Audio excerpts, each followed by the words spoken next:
There is, somewhere on your television, or your phone, or in your memory, an image of an octopus. It might be one you ate in Lisbon or in Naxos, grilled in olive oil and lemon, the arm curling against the rim of a white plate. It might be one you saw through aquarium glass as a child, pressing a single arm against the pane, eye to eye with you for a long moment before flowing back into the shadow of a rock. It might be the one in the Netflix documentary, the one a man fell in love with off the coast of South Africa, which made a lot of people cry in 2020. Or it might be the one in the old paintings, the kraken, the sea monster, the thing the early sailors imagined coming up out of the dark to drag a ship sideways into the water. Whichever image you carry, you have, almost certainly, never seen the animal itself. We tend to know octopuses the way we know lions, through pictures, through dinner, through stories so old that no one quite remembers where they came from. The actual animal, the soft body on the actual reef tonight, has spent most of its evolutionary history without our attention, and most of our attention without any particular response to it. It has been here, in roughly its current form, for somewhere over 200 million years. We have been studying it carefully for about 70. In the last decade and a half, something has been quietly happening in that study.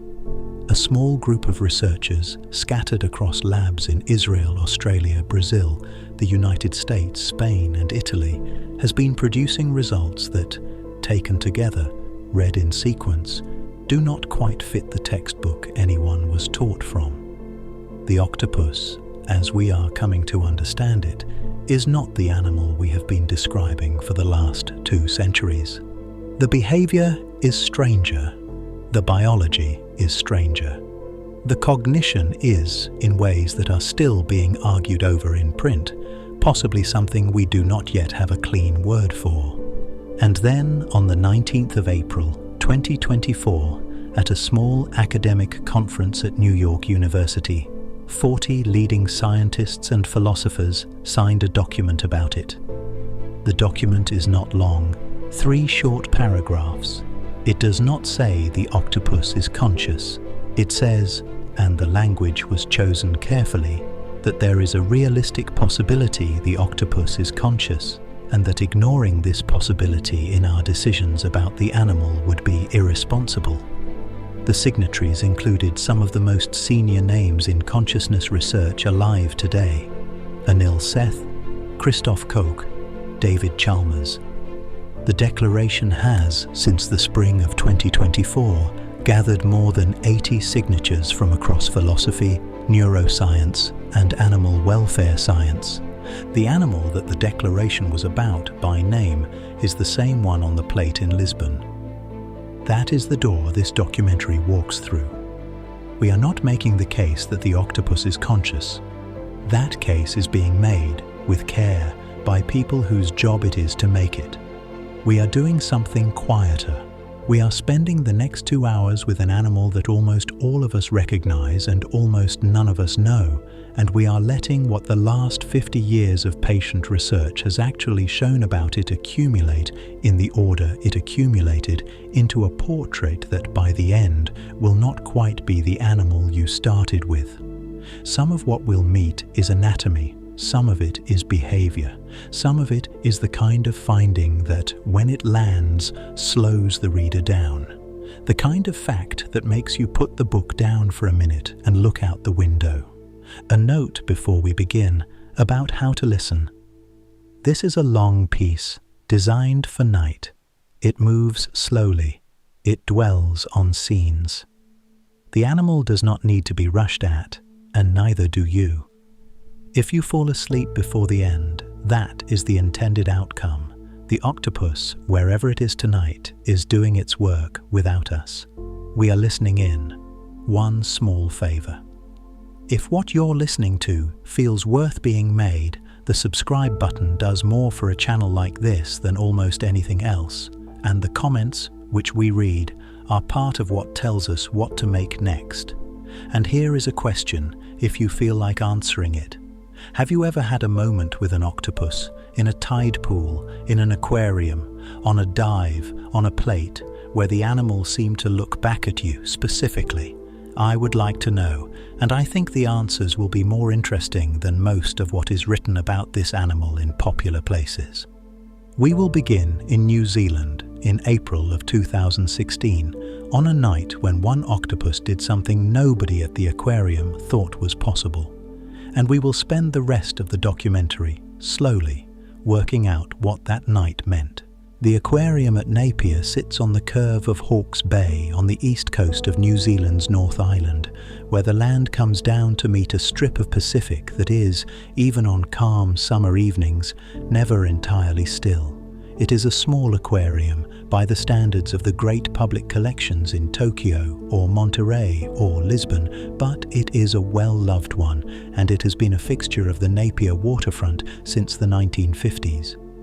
On the evening of one of the last days of March in 2016, the staff completed their final rounds, switched off the public lighting, and went home. The building grew quiet in the particular way an aquarium grows quiet, the soft murmur of pumps, the click of timers, the slow respiration of the tanks. In one of those tanks, near the back of the main display hall, 2 common New Zealand octopuses were settling into their night routine. One of them was called Inky. He had arrived at the aquarium 2 years earlier, in 2014, after being found tangled in a crayfish pot a little way down the coast. The fisherman who pulled him up had brought him to the aquarium rather than to the kitchen, which is a kindness Inky would, in due course, repay in a way nobody quite expected. He had grown to a respectable size, roughly the size of a basketball, with arms extending half a meter or so in either direction, and he had settled into aquarium life with the air of an animal who had decided this would do for now. He was, the staff later told reporters, a curious one.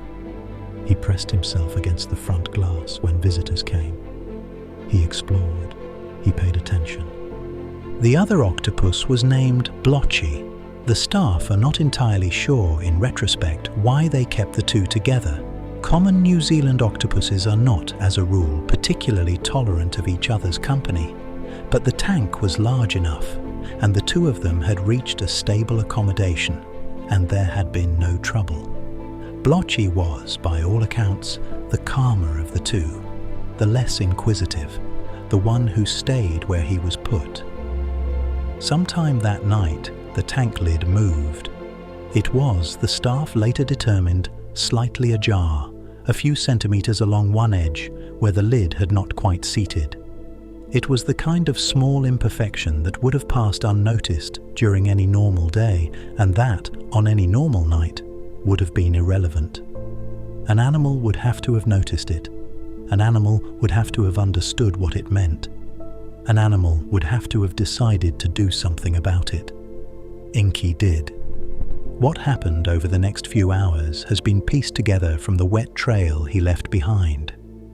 He climbed the inner wall of the tank, found the gap in the lid, and worked himself through it, an exercise in soft-bodied geometry that, for an octopus, presents no particular difficulty. He dropped down onto the aquarium floor outside the tank. He crossed roughly 2.5 meters of open tile. He found the small drain set into the floor near the wall, and he went into it. The drain led to a pipe. The pipe was about 15 centimeters in diameter, narrow enough that a hand could not have reached down it, and it ran beneath the building for around 50 meters, descending the whole way until it opened directly into the waters of Hawke's Bay. Inky took that pipe. The morning staff, arriving for the early shift, found his tank empty and a faint, drying trail of seawater across the tiles. Within a day or two, once the implications had been worked out, the manager and the curators had agreed on what had happened, even though no one had seen it. There were no other plausible explanations. The CCTV had not been pointed at that part of the room. The lid had been ajar. The wet trail was unmistakable, and Inky was no longer in the building. The story, when the aquarium released it in April, traveled around the world inside of a week. It appeared in the New York Times, on the BBC, on national newscasts in countries where most people had probably never thought about an octopus in any direction. The narrative was irresistible, the slow, soft animal making its quiet bid for the sea in the middle of the night, the conspirator who left no fingerprints, the empty tank, the trail of water on the floor. Octopuses are famous escape artists, the aquarium's manager said in a now widely quoted line. The press, which has its own affection for a good prison break story, ran with it. But there is something inside the Inky story that is worth noticing, and that the international coverage, on the whole, did not. It is the part of the story that the staff at the aquarium did notice immediately, and that, once you start thinking about it, does not entirely go away. Blotchy stayed. Blotchy had the same tank, the same lid, the same imperfection along the edge. Blotchy had, presumably, the same general capacity to lift the lid and slip through. Blotchy is biologically the same species, with the same anatomy, the same general behavioral repertoire. And Blotchy was, by every measurable property, also an octopus. But Blotchy did not go. Blotchy was still in the tank the next morning, as far as anyone can tell, behaving normally, watching the aquarium staff arrive and conduct themselves with rising bewilderment. Whatever it was that made Inky cross the floor and find the drain and commit to the pipe, Blotchy did not, in that moment, possess, or possessed less of, or possessed in some configuration that did not, that night, activate. This is the small, unsensational fact that the international press did not seize on, and that, for the purposes of what we're trying to understand about this animal, matters more than the escape itself. The escape, taken alone, is a story. Two octopuses in the same tank, presented with the same opportunity, doing different things, that is something else. It is the first hint in this documentary that the question we should be asking about an octopus is not what can an octopus do, but which octopus in particular are we looking at. We do not know what Inky thought in the pipe. We do not, for that matter, know whether the word thought applies, and we will come to that question properly several chapters from now when the science has had a chance to accumulate. What we know is the geometry. A 50-meter drain pipe running through the dark with a current at the end of it. A body that has no bones and a beak that does, set in soft tissue that can pass through any opening larger than that beak. A choice, or something that from the outside looks indistinguishable from a choice, to keep going. Inky was never found. He was last located in any sense on the wet tiles of the aquarium floor, sometime between midnight and dawn, on his way out. The aquarium did not look for him in the bay, and there would, in any case, have been very little point. Hawke's Bay is a substantial body of water, and a common New Zealand octopus, once returned to it, becomes essentially indistinguishable from every other common New Zealand octopus already there. He is, in all likelihood, long dead by now. The species typically lives 2 to 3 years in the wild, and Inky was already a mature animal in 2016. He has been gone, in the relevant sense, for nearly a decade.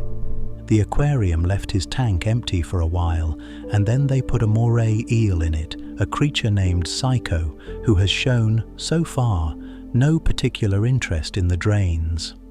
Inky's story passed into the kind of soft folklore that aquariums occasionally produce. A children's book was written about him. The aquarium gets emails, still, from dyslexic schoolchildren in the United States who have, somehow, encountered the story and felt strongly about it. The staff answer the emails. There is a small affection that gathers around an animal who leaves. It is worth noticing before we go on what the Inky story is and is not. It is not evidence of consciousness. It is not evidence of planning. in the formal sense that researchers mean when they talk about planning. It is not even, on its own, evidence of anything more than that octopuses can take advantage of opportunities, which we have known for over a century. What it is, instead, is a clean, well-documented, internationally witnessed example of a category of behavior that, when you start looking, turns out to be everywhere in the literature on this animal. The escape, the unexpected solution, the thing the textbook did not predict. Aquariums have been losing octopuses to drains and ventilation shafts and the gaps behind plumbing for as long as aquariums have kept octopuses. The literature is full of them. Inky is famous because the press picked him up. Inky is not unusual because aquariums have been quietly accumulating Inkies for 50 years.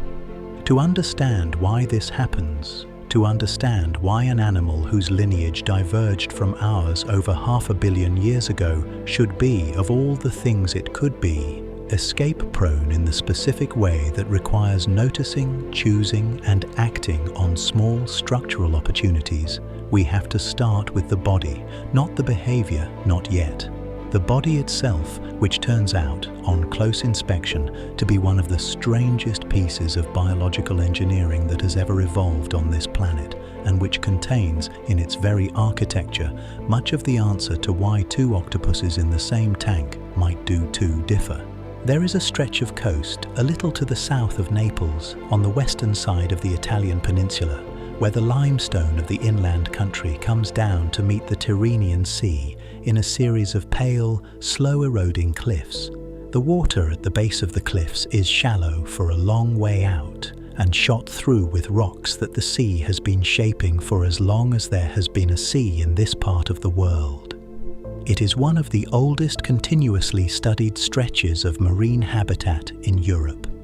The Stazione Zoologica Anton Dohrn, an Italian research institute founded in 1872, has had researchers in this water for over 150 years, and the cephalopods of these reefs, particularly the common octopus, Octopus vulgaris, which is the species you have eaten if you have eaten octopus, are among the best-known marine animals on the planet. We have been watching them at length in their own habitat since the time of Darwin. Imagine then one of these reefs at the end of a summer day. The light is going. The water has not begun to cool yet, but the cliffs above the surface are throwing long shadows that fall across the rock and the seabed in particular ways, and the small fish that have been moving in the shallows all afternoon are beginning to settle into the cracks they will spend the night in. The visibility is good. Anyone in a mask looking down at the right angle would see the reef as a complicated topology of stone and shadow, with a few patches of pale sand between the rocks. In one of those patches, near the base of a flat stone the size of a kitchen table, something that has been there the entire time becomes, very slowly, visible. It does not appear, it simply ceases to be invisible. The skin that had been the color and texture of the rock it was lying on resolves, over the course of perhaps 2 seconds, into the body of a common octopus around 4 kilos in weight, with arms perhaps 1/2 meter long. The eye, golden with a rectangular pupil, is now plainly there above the rest of the camouflage. The octopus is looking at something in the next patch of sand. A crab, possibly. Whatever it is, it has not yet noticed that what looked like a piece of rock is, in fact, considering it. This is the animal. This is what an octopus actually looks like, doing what an octopus actually does in the water where it has lived for the entire history of its lineage. And the body that has just resolved out of the rock, slowly enough for our eyes to follow, but fast enough that the crab will not have time to react when the strike comes, is, on close inspection, one of the strangest pieces of biological architecture that has ever evolved on this planet. Start with what is not there. The octopus has no bones, none at all. The vertebrate body plan, which all of us, humans, fish, frogs, birds, snakes, work inside, depends on a rigid internal scaffold around which muscles pull and against which forces transmit. Pick up a chicken thigh. The muscle works because the bone is there to brace against. Pick up a human arm. The bicep contracts because the humerus does not. The octopus has, in the entire structure of its 8-armed, soft-bodied form, exactly one rigid piece. A small, parrot-like beak, made of chitin and hardened protein, set in the soft mass at the center of the body where the arms meet. The beak is roughly the size of an adult thumbnail. Everything else is muscle and connective tissue, fluid and skin. This single fact controls almost everything else about how the octopus lives. With no skeleton to constrain it, the body can deform into almost any shape that does not require the beak to fit. A giant Pacific octopus weighing 50 kilograms, an animal whose arms, fully extended, span 4 meters or more, can squeeze through an opening the diameter of a small lemon because the lemon-sized hole is, just barely, large enough for the beak. The rest of the body follows. The arms compress. The mantle, which holds the internal organs, folds. The eye, which is also rigid in a sense, is the last potential bottleneck, and aquarium curators have learned over the years that a hole large enough for the eye is large enough for the entire animal. This is how the Inkies of the world get into drain pipes. This is, in a more pedestrian sense, how an octopus on a reef disappears into a crack you would not believe could possibly contain it. But the absence of bones is only the most visible peculiarity. Look closer into the body itself, and the strangeness gets stranger. The octopus has 3 hearts, not in the way some textbooks lazily mean, not 3 chambers of one heart, but 3 structurally separate hearts in 3 different locations, doing 3 different jobs. 2 of them sit at the base of the gills, 1 on each side, and pump blood through the gill structures where oxygen exchange happens. These are called the branchial hearts, and they are small and continuous, beating with the steady rhythm of accessory pumps in a circulatory system designed by committee. The 3rd heart, the systemic heart, sits more centrally and pumps the now oxygenated blood out to the rest of the body. The brain, the arms, the digestive organs, the skin. It is the closest analogue functionally to our own heart, and it does something ours does not. When the octopus swims, really swims, jet propelling itself through open water by contracting its mantle and forcing water out through a flexible funnel, the systemic heart stops beating. It stops, not slows, stops for the duration of the swimming bout, and then resumes when the animal settles back onto a substrate. The mechanism is not fully understood, but the effect is well documented. Sustained swimming for an octopus is therefore not just energetically expensive in the way it is for most animals, it is cardiovascularly impossible to keep up. The body's main pump goes offline. The animal can manage short bursts, a panicked retreat from a predator, a dash across open sand, but not long, sustained motion through open water. And so the octopus, given the choice, almost always chooses to crawl, across the sea floor, into and out of cracks, over the surface of stones, hand over hand on hundreds of tiny suckers. Swimming is, for this animal, the cardiovascular equivalent of holding your breath while sprinting. You can do it for a little while. You cannot make a life out of it. And the blood, while we are on the circulatory system, is not the color you expect. It is blue. Our blood is red because the oxygen-carrying molecule in it is hemoglobin, which is built around iron, and iron-oxygen complexes are red. The octopus, evolving its circulatory system along an entirely different path from ours, arrived at a different solution.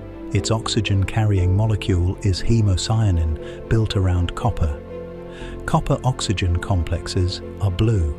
And so when an octopus is hauled out of cold, deep water and laid on the deck of a fishing boat, the small wound left by a hook or a spear bleeds something the color of ink and sky.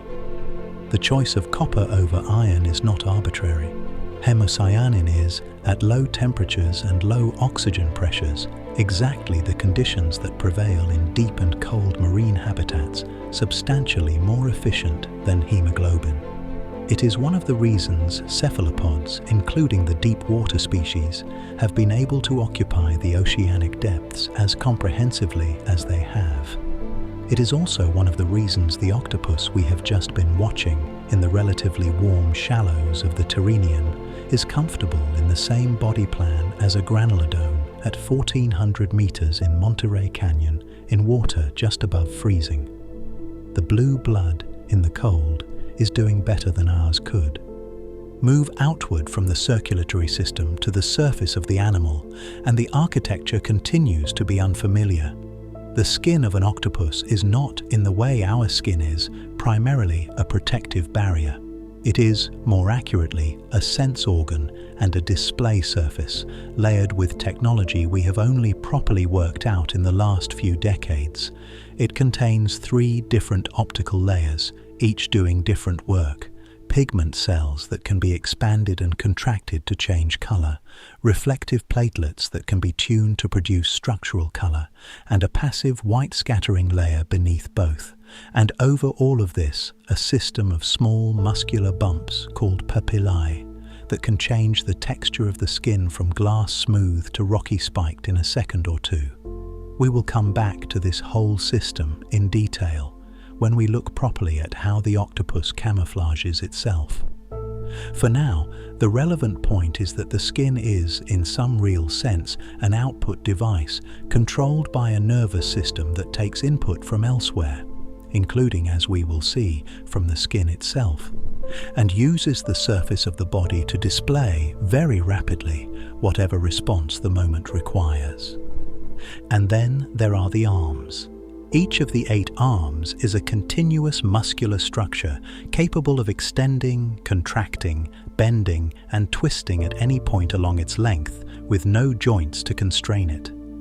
Anatomists call this kind of structure a muscular hydrostat, the same engineering principle, broadly, as a vertebrate tongue or an elephant's trunk, except that the octopus has 8 of them, and they are, in a way no other animal's appendages quite are, exploratory.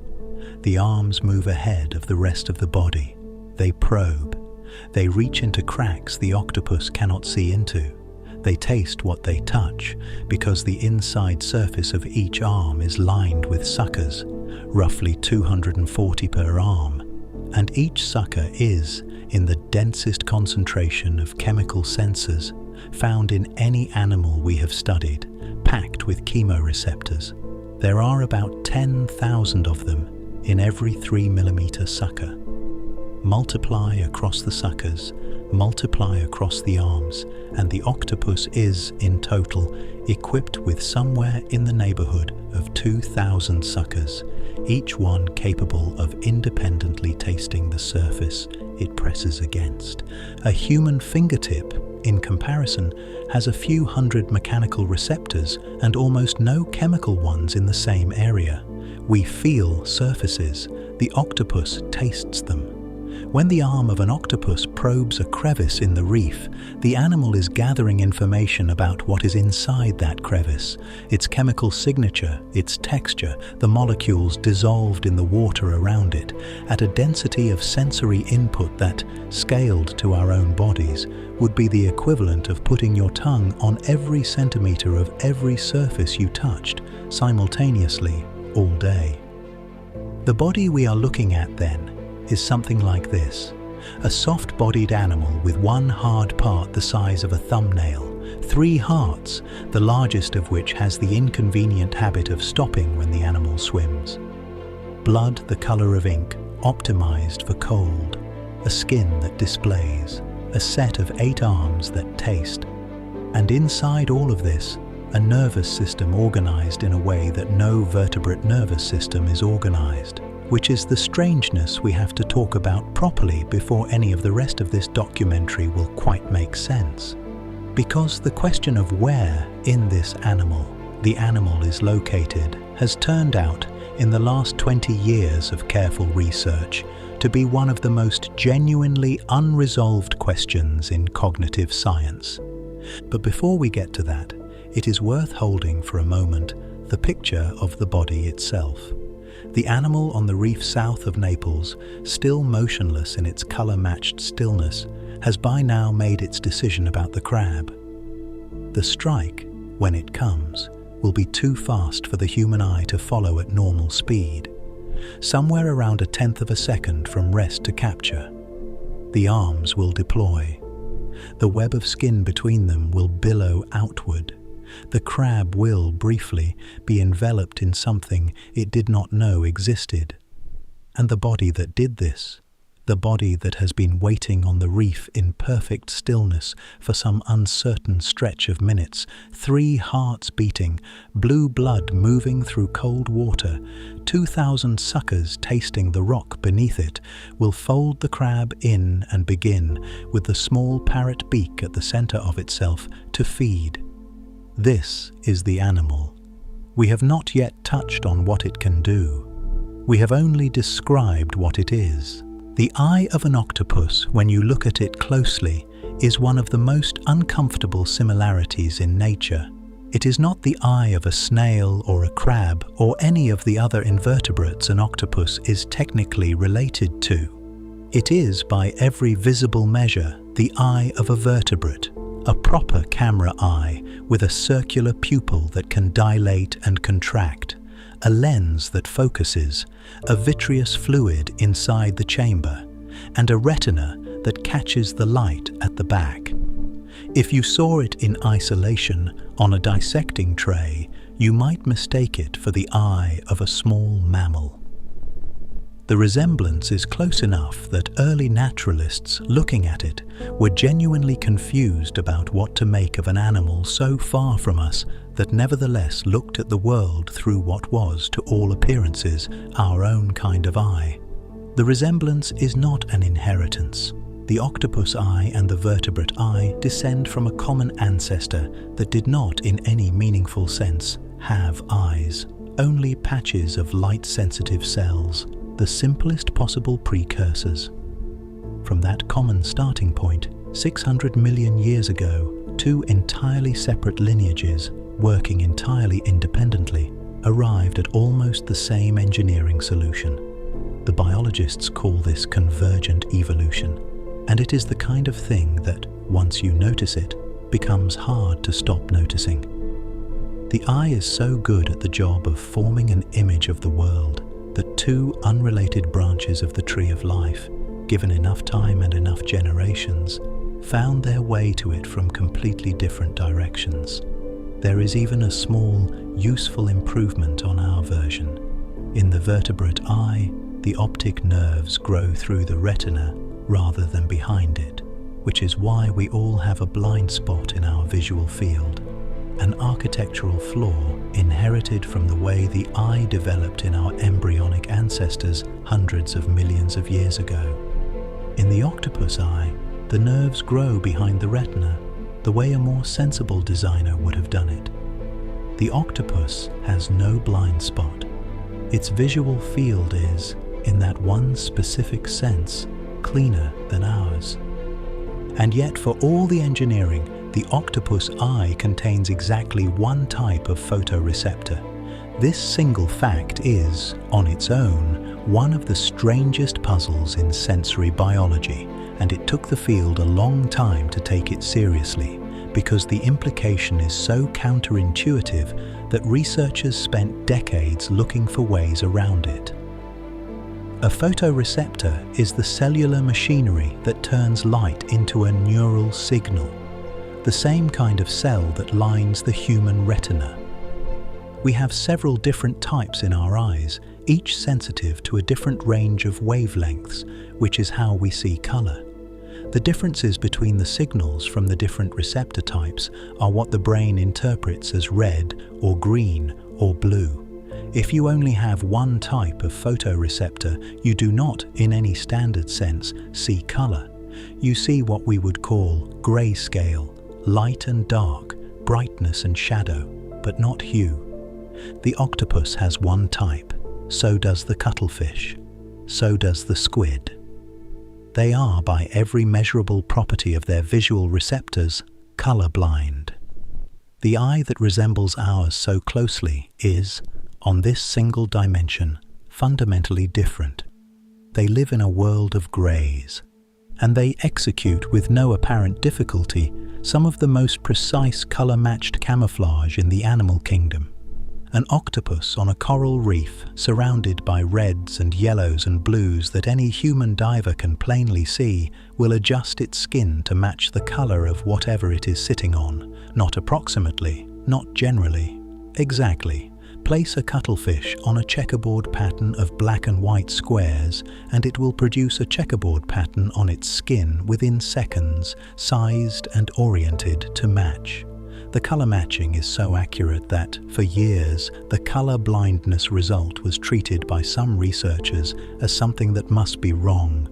There had to be a color receptor somewhere, the methodology must be missing something, the eye must contain a subtlety we had not yet found. We looked, it does not. The receptors in the octopus retina are, by every measurement we know how to make, of a single type, sensitive to a single range of wavelengths and incapable of supporting color vision in any conventional sense. This is what biologists, with some embarrassment, call the cephalopod camouflage paradox. The animal cannot see the color it is so accurately matching. We have known about this paradox for over 40 years. We are still, as of this recording, working out what is going on. There are two leading explanations, neither of them fully proven, both of them strange. The first has to do with the eye itself. The pupils of cephalopods are, on close inspection, peculiar shapes, not the simple circles or vertical slits you see in most vertebrate eyes, but more elaborate forms. The octopus has a horizontal pupil, sometimes nearly rectangular, that opens and closes through a small range of shapes depending on the lighting. The cuttlefish has a famous and unmistakable W-shaped pupil that, once you see it, you do not forget. The squid has its own version, also non-circular. For a long time, these shapes were treated as curiosities, interesting structural features of an animal that does many interesting things. In 2016, a father and son working at Berkeley and Harvard proposed that the pupil shapes might be doing something specific. Their names were Alexander Stubbs and Christopher Stubbs, and their paper appeared in the Proceedings of the National Academy of Sciences. The argument runs roughly like this. Any lens, including the lens in the octopus eye, focuses different wavelengths of light at slightly different distances behind itself. This is the optical defect that, in cheap glass lenses, produces colored fringes around bright objects, what photographers call chromatic aberration. Most eyes have evolved to minimize this defect, because for an animal trying to form a sharp image, the wavelength-dependent blur is a problem. The Stubbs paper suggested that cephalopod eyes might instead exploit this defect. With the right pupil shape, the animal could extract color information not from receptor differences in the retina, but from the way different colors blur at slightly different focal points. The brain would, in effect, infer color from the geometry of defocus. The hypothesis is elegant. It explains the unusual pupil shapes. It accounts for how a colorblind animal could plausibly extract color information from a scene, and it has not, in the years since publication, been either confirmed or falsified. Other researchers have found it intriguing and worth pursuing. Some have found it unconvincing on technical grounds. Behavioral tests of the prediction have been difficult to design. The Stubbs paper is, at this moment, one of the most interesting unsettled questions in cephalopod vision, and the honest answer to do octopuses see color through chromatic aberration is, we do not yet know. The second explanation, stranger than the first, came out of a laboratory at the University of California, Santa Barbara, the year before. A graduate student named Desmond Ramirez, working with the evolutionary biologist Todd Oakley, was running an experiment that had not really been done before. He had taken small biopsies of skin from California two-spot octopuses, Octopus bimaculoides, the standard laboratory species for this kind of work, and he had placed them in a dish, disconnected from the rest of the animal. He then shone light on the dish. The skin responded, not in some subtle instrument-detectable way, visibly. The color-changing cells in the skin, the chromatophores, the small pigment sacs surrounded by muscle that the octopus uses to alter its appearance, expanded when the light hit them and contracted again when the light was turned off. The skin, with no eye attached to it and no brain instructing it, was reacting to light on its own. Ramirez and Oakley worked out, over the following months, that the response was strongest at a wavelength around 480 nanometers, blue light. This is the same wavelength to which the photoreceptors in the octopus eye are most sensitive. The molecules in the skin doing the detecting turned out to be opsins, the same family of light-sensitive proteins that, in the eye, sit inside the photoreceptors and start the visual cascade. The opsins were not concentrated in some specialized structure on the skin. They were distributed across it in sensory neurons running through the surface tissue. The skin, in some functional sense, was photosensitive on its own, capable of detecting light and responding to it without the central nervous system being involved. The team named the phenomenon LACE, Light-Activated Chromatophore Expansion. The paper appeared in the Journal of Experimental Biology in 2015. The implications, 10 years on, are still being worked out. What it does and does not show is worth being careful about. The skin reacts to light. That much is established. The skin contains the same family of proteins that, in the eye, are the basis of vision. Whether the skin can do anything as sophisticated as discriminate colors, however, is a much harder question. The current evidence is consistent with the skin being able to detect whether there is light and how bright it is, but not necessarily what color it is. The leap from the skin is photosensitive to the skin sees color is a leap the data, as of this recording, does not quite support. What the data does support is something almost as strange, and arguably stranger when you think about it. The surface of an octopus is, at the molecular level, set up the way an eye is set up. The animal is, in some real sense, light-sensitive all over. If you put the two hypotheses side by side, the chromatic aberration story and the skin photoreceptor story, you get a picture of an animal whose visual system is not actually contained inside its eyes. The eyes do part of the work, the skin does part of the work. The brain integrates whatever signals reach it from both sources, and the color-matched camouflage that has puzzled biologists for 40 years might turn out to be the product of a sensing system that is genuinely distributed across the body. A system we do not yet fully understand, and that does not resemble anything in the vertebrate model of how vision works. There is one other piece of the visual world the octopus has that we do not. Cephalopod eyes are sensitive to the polarization of light, which is to say the orientation of its electromagnetic vibration. Light bouncing off a smooth surface, a piece of glass, a calm patch of water, the silvery side of a fish, is polarized in particular ways, and the octopus eye can read those polarizations as a separate channel of visual information. It is a sense we do not have. We can imagine it only approximately by analogy to the way polarized sunglasses cut glare. For the octopus, it is a working part of vision, and it appears to be particularly useful for spotting transparent prey, the small jellyfish and larval crustaceans that, against a typical seawater background, would otherwise be nearly invisible. Where we see only the water, The octopus sees the slight rotation of polarized light around the body of the thing in it. So the picture taken together is this. An octopus has a vertebrate-style eye with no blind spot, focused by a peculiar pupil that may or may not be extracting color from optical defocus. It has skin that responds to light on its own, carpeted with the same molecular machinery that, in the eye, begins the visual process. It has a polarization channel we lack entirely, and from all of this, somehow, it produces color-matched camouflage so precise that when you watch it happen on film, your first response, even if you already know the science, is to assume the animal must, despite everything we have measured, be able to see what it is matching. It cannot, not in the way we mean. The match is happening through some other route, and the working answer, as of now, is that the route runs through the skin and the eye and the brain together in a way that no other animal's visual system runs.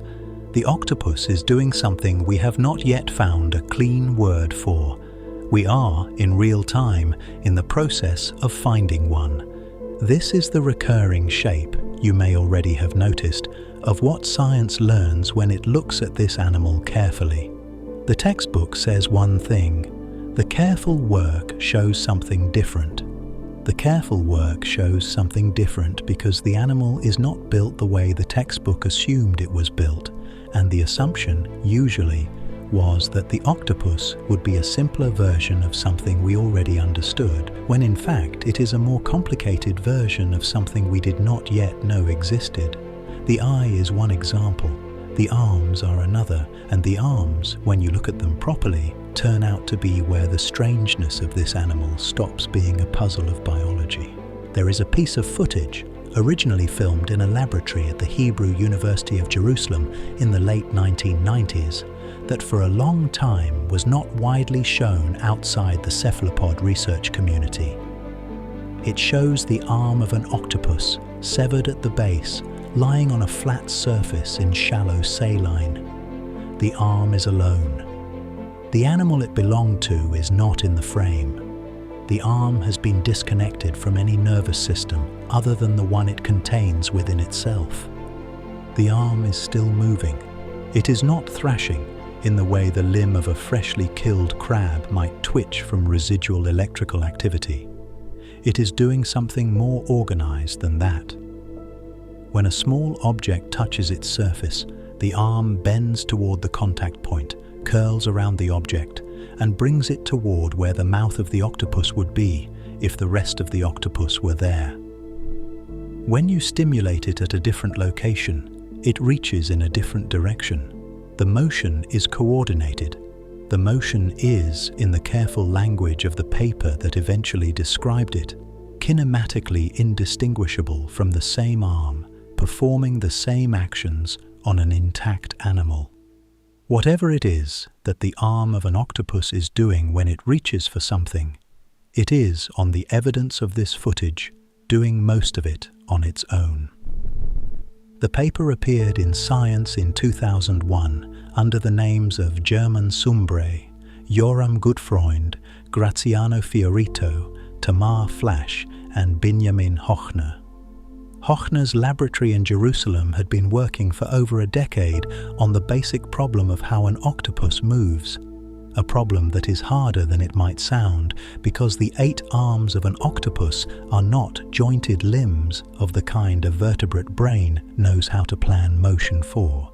They are continuous muscular structures, deformable along their whole length, with no fixed pivot points.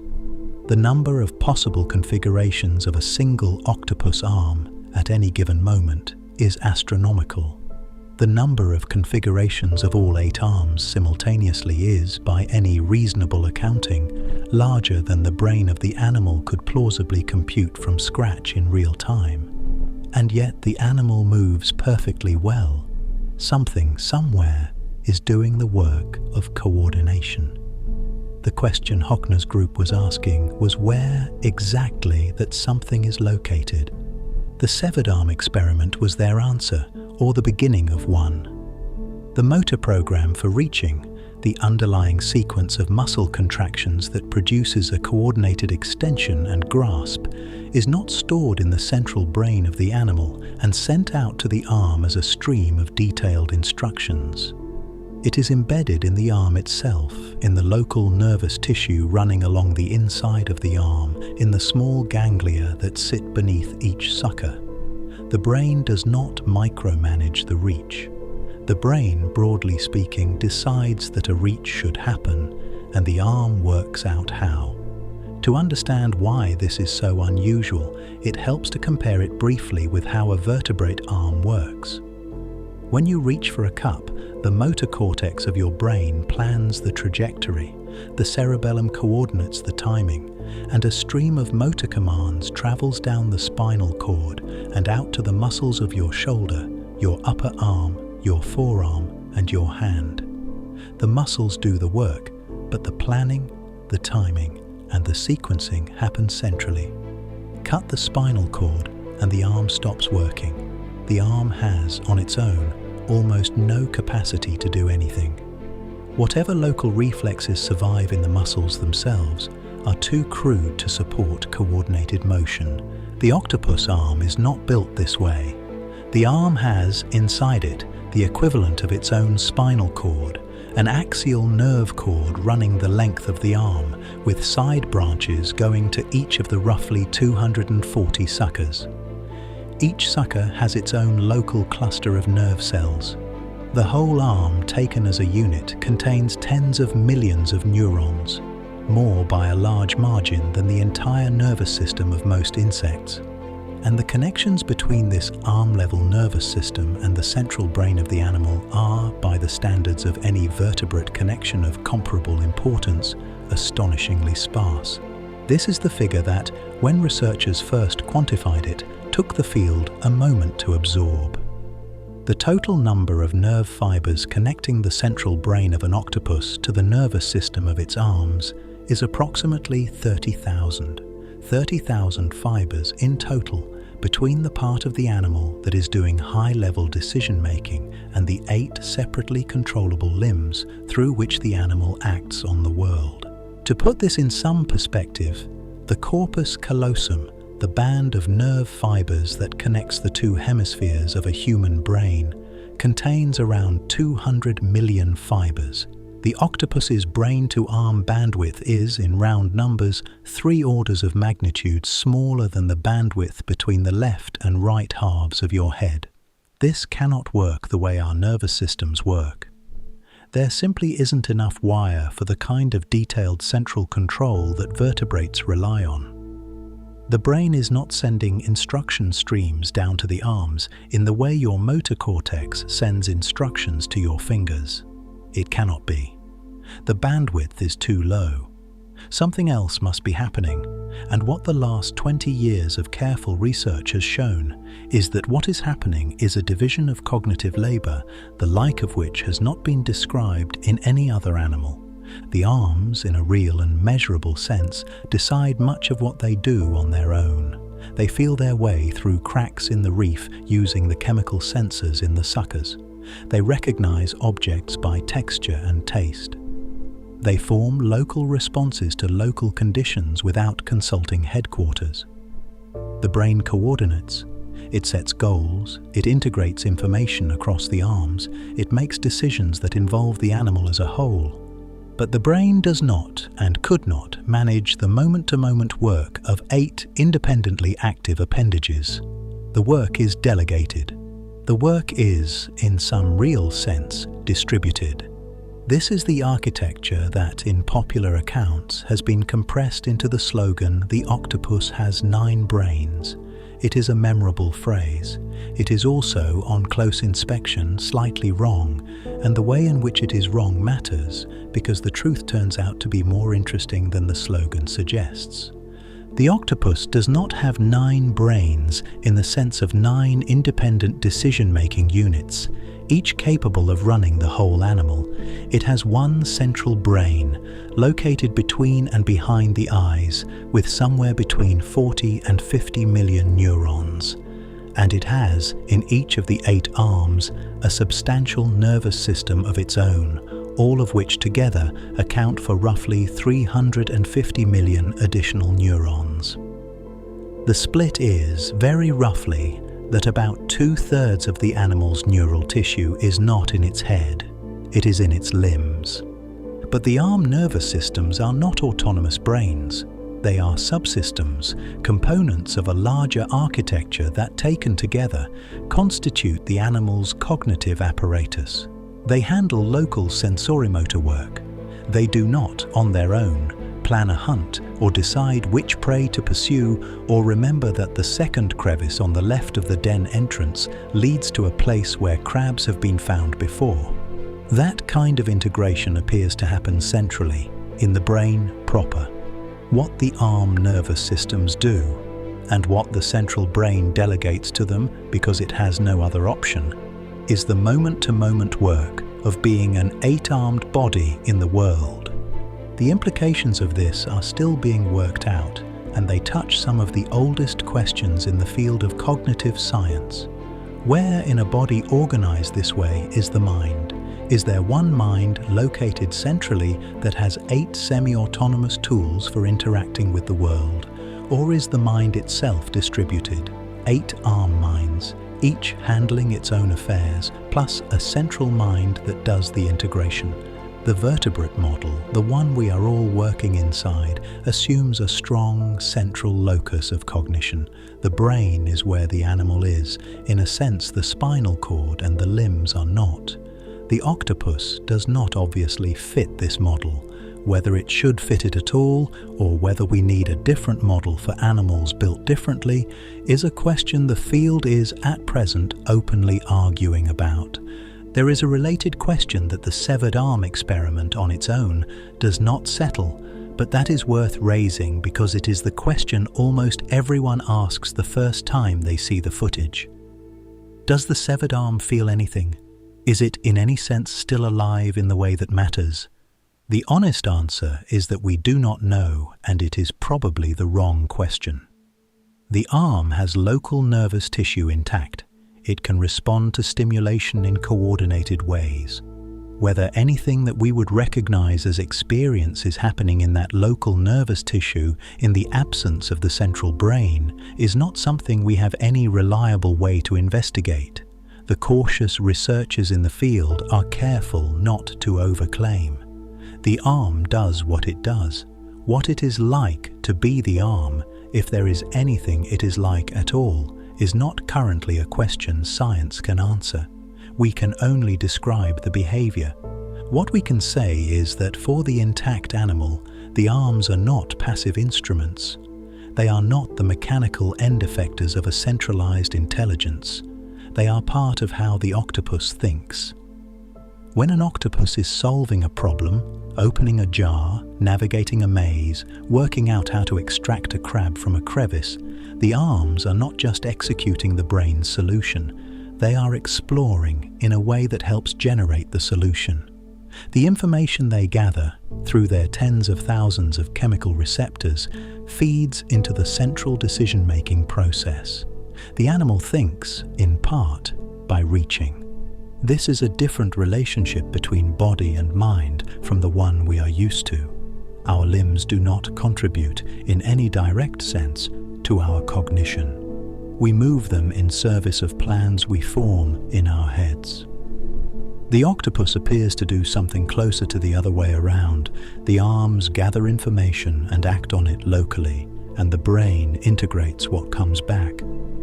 If the question is which part of an octopus is doing the thinking, the answer, on current evidence, is the whole animal, and not particularly more in one place than another. The animal on the Mediterranean reef, sitting now in the early hours of its night, is therefore engaged in something we have no clean analogue for. Its arms are tasting the rock beneath it at thousands of points simultaneously. Its eyes, and possibly its skin, are processing light from a polarized, possibly color-extracted scene. Its central brain is integrating whatever signals make it through the narrow bottleneck of fibers between the periphery and the center. And the decision the animal makes, when it makes its next decision, will not be the product of a centralized executive issuing orders. It will be the product of a body in conversation with itself across a nervous system that we are still, after 70 years of careful work, only beginning to understand. What this animal does next, what kind of behavior emerges from a body built this way, is the question that begins, finally, to turn from anatomy into character. Because the strangest thing about the octopus is not the architecture of its nervous system, remarkable as the architecture is. The strangest thing is that two octopuses with the same anatomy, the same nervous system, the same evolutionary heritage will reliably do different things in the same situation. They have personalities. And the science that established this, quietly, over a 30-year program of patient observation by a small group of researchers at an aquarium in Seattle, is one of the most consequential and most underrated bodies of work in modern animal behavior. The Sea Star Aquarium in Coburg, a small town in northern Bavaria, perhaps 2 hours by road from the Czech border, is the kind of regional aquarium that, on most evenings, no one outside the immediate community has reason to think about. It closes for the winter, as small aquariums in cold climates often do. During the closure, the staff continue to come and go, the pumps continue to run, the tanks continue to be maintained, and the animals continue, in their own slow ways, to live the lives the institution is designed to support. In the autumn of 2008, one of those animals was a giant Pacific octopus named Otto. Otto was 6 months old by the aquarium's reckoning and roughly 75 centimeters long from the tip of his mantle to the ends of his arms, a moderate size for his species, which can, in some individuals, eventually reach 4 meters across. He was, by the staff's accounts, an octopus with strong opinions about how an aquarium ought to be run. He had been trained in the way that aquarium keepers train octopuses, to squirt water at visitors as a kind of game. Visitors enjoyed it. Otto, by every measurable response, enjoyed it. During the public season, he had a regular audience and a steady stream of small interactions, and the days, in some real sense, had a shape. The closure of the aquarium for the winter removed that shape. The visitors were gone. The corridors were quiet.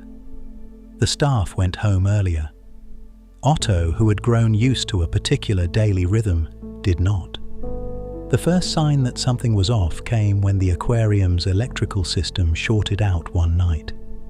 The lights went dark. The pumps stopped. The water in the tanks immediately began to lose its oxygenation, which was, for the other animals in the building, a serious problem.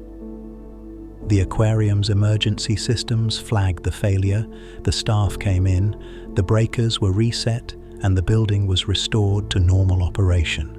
The cause of the short was attributed vaguely to a problem with the spotlight above one of the tanks. The night ended without further incident.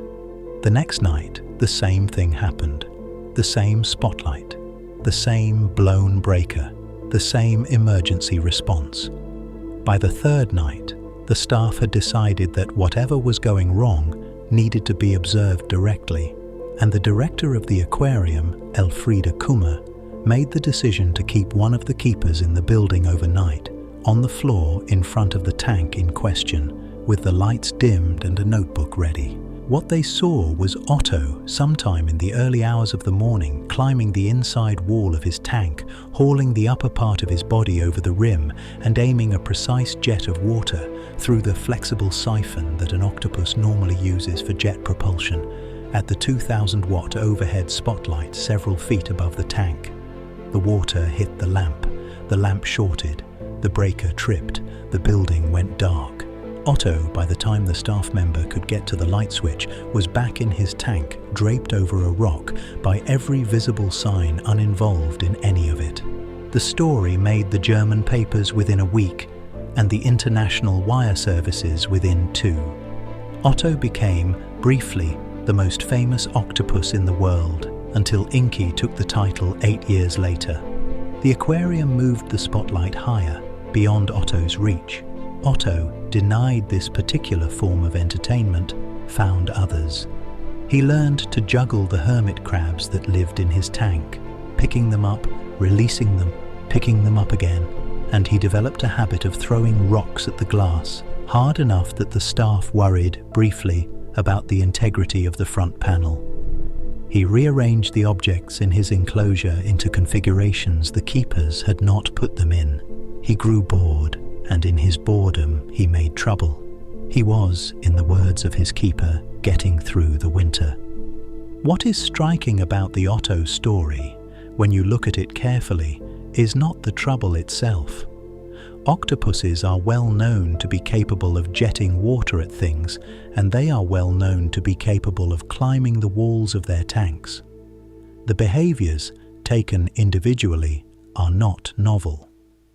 What is striking is that Otto put the behaviors together, climbing the wall, aiming the water, targeting the lamp, in a sequence that solved a specific problem, which was that he was bored, and that the bright lamp above his tank was, in some way the staff could not fully reconstruct, part of his frustration. He was not trained to do any of this. He worked it out in the dark over several nights on his own. The aquarium kept him for several more years. He died eventually of the natural causes that come for every giant Pacific octopus on roughly the same schedule. The species lives 3 to 5 years in the wild, and Otto, by the time he was gone, had lived a full one.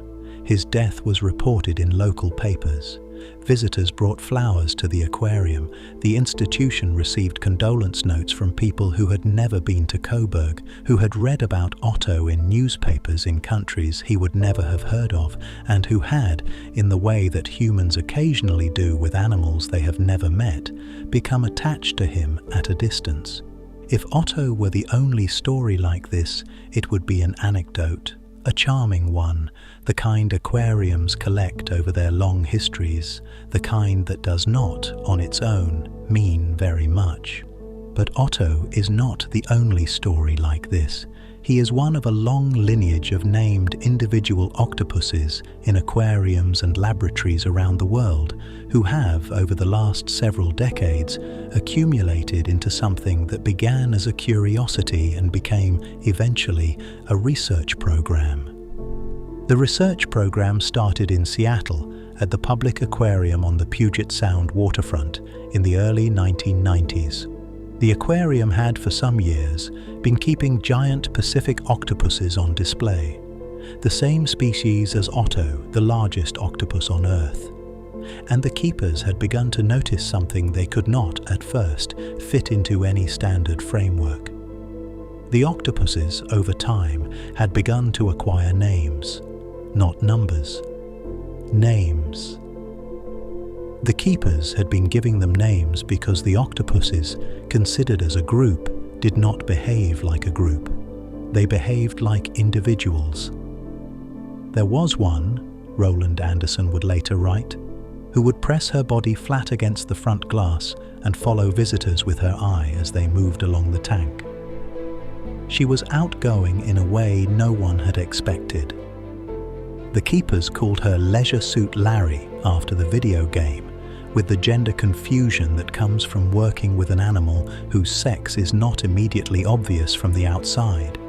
There was another who hid, almost always, in the smallest crevice she could find at the back of her enclosure, and who, when introduced to a new tank, would compress her 25-pound body into a 3-inch space behind the backdrop and refuse to come out for days. The keepers called her Emily Dickinson. There was Lucretia McKeevel, who specialized in destroying any equipment the keepers placed in her tank. There were others, less famous, with their own habits and their own names.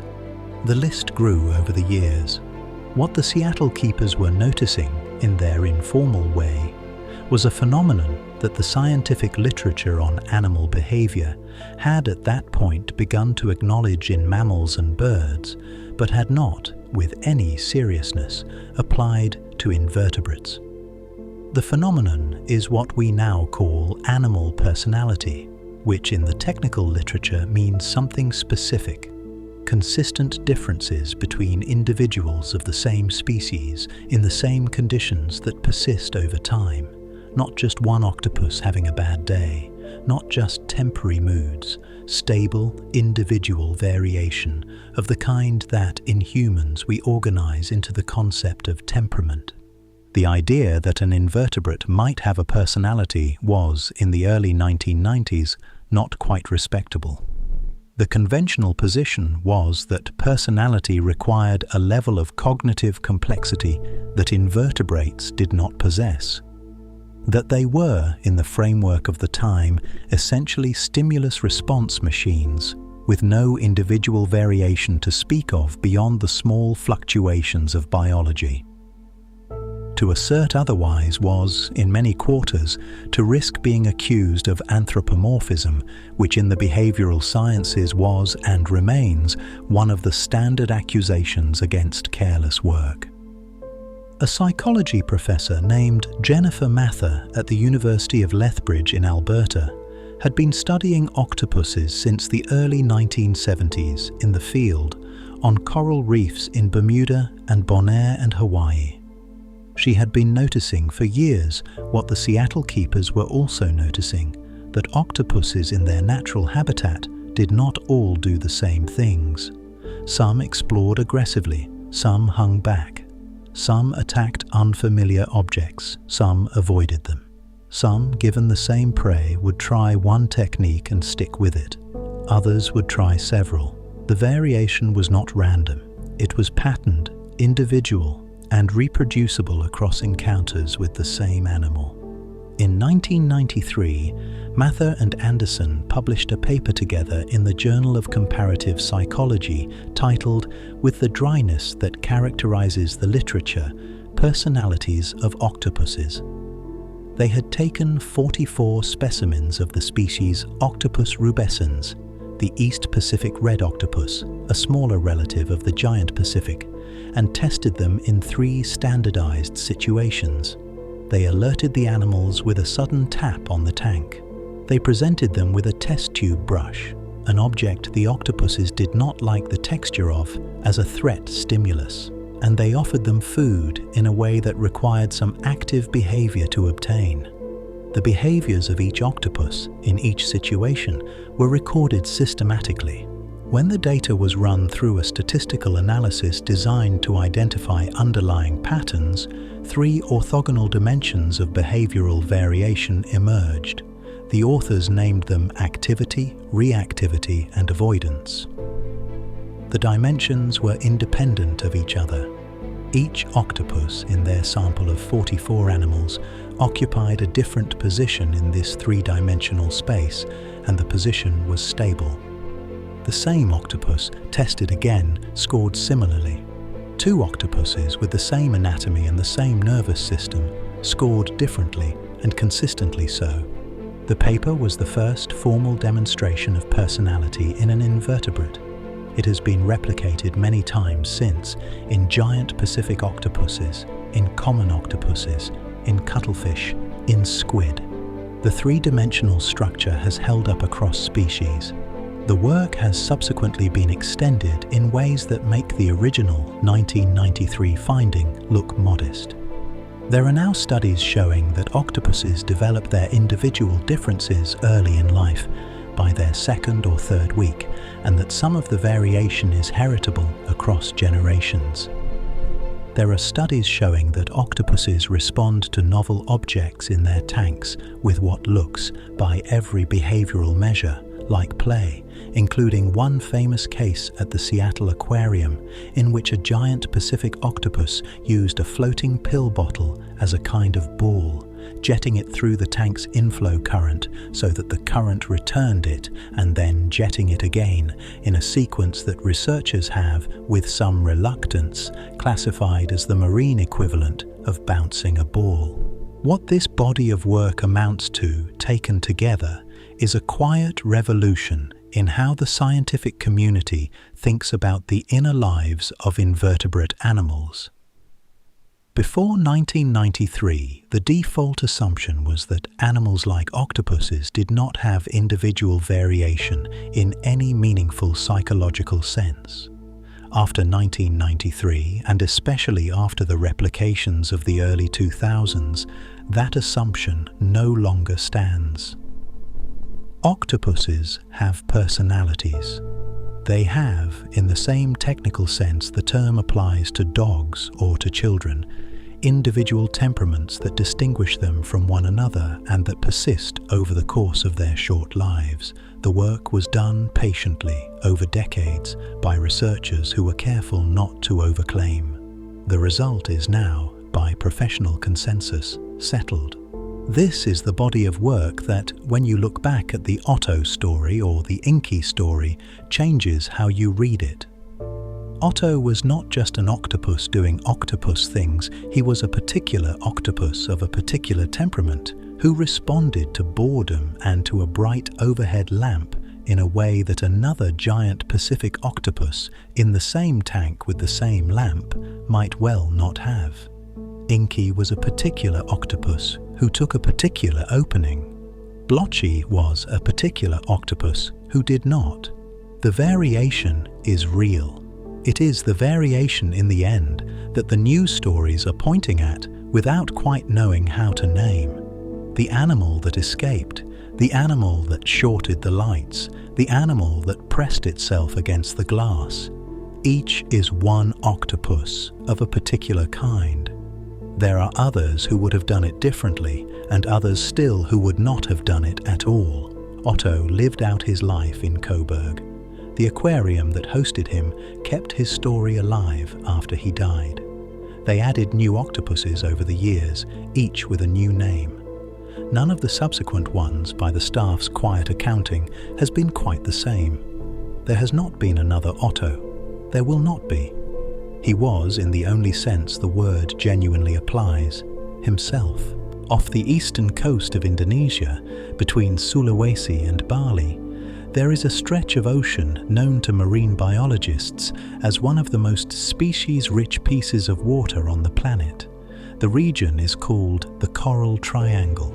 It covers roughly 6 million square kilometers, encompassing parts of the Philippines, Malaysia, Papua New Guinea, the Solomon Islands and Timor-Leste, and it contains more species of reef-building corals, more species of reef fish, and more species of cephalopods than anywhere else on Earth. If you wanted to find an octopus doing something nobody had ever recorded an octopus doing before, the Coral Triangle would be a sensible place to start looking.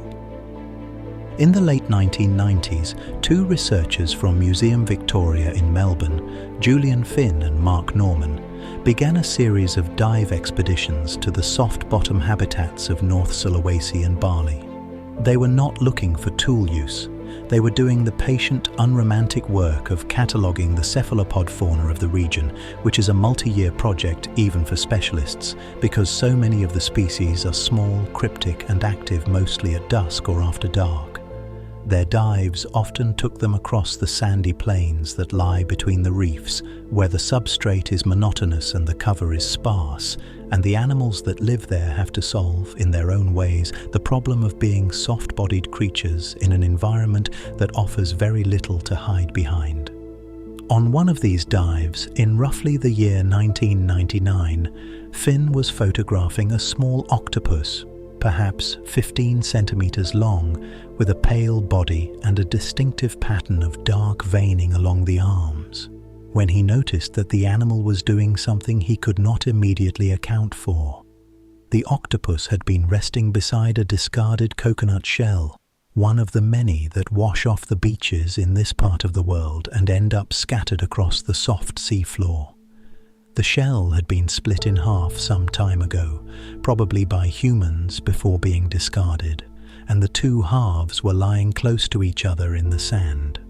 When Finn approached, the octopus did not retreat into the shell, which would have been a sensible response. It instead picked up the two halves of the shell, stacked them against the underside of its body, gathered them between its arms, and walked away. Walked, not swam. walked by holding the shell halves beneath its body with the inner surfaces of its arms, and then extending the tips of those arms outwards and forwards in a peculiar, awkward, stilt-like motion that propelled the whole assembly across the sand. The octopus in this configuration was substantially more vulnerable than it would have been without the shells. It could not retreat quickly. It could not jet away. It was moving in a manner so visibly impaired that, in Finn's later words, he was trying hard not to laugh. He kept watching.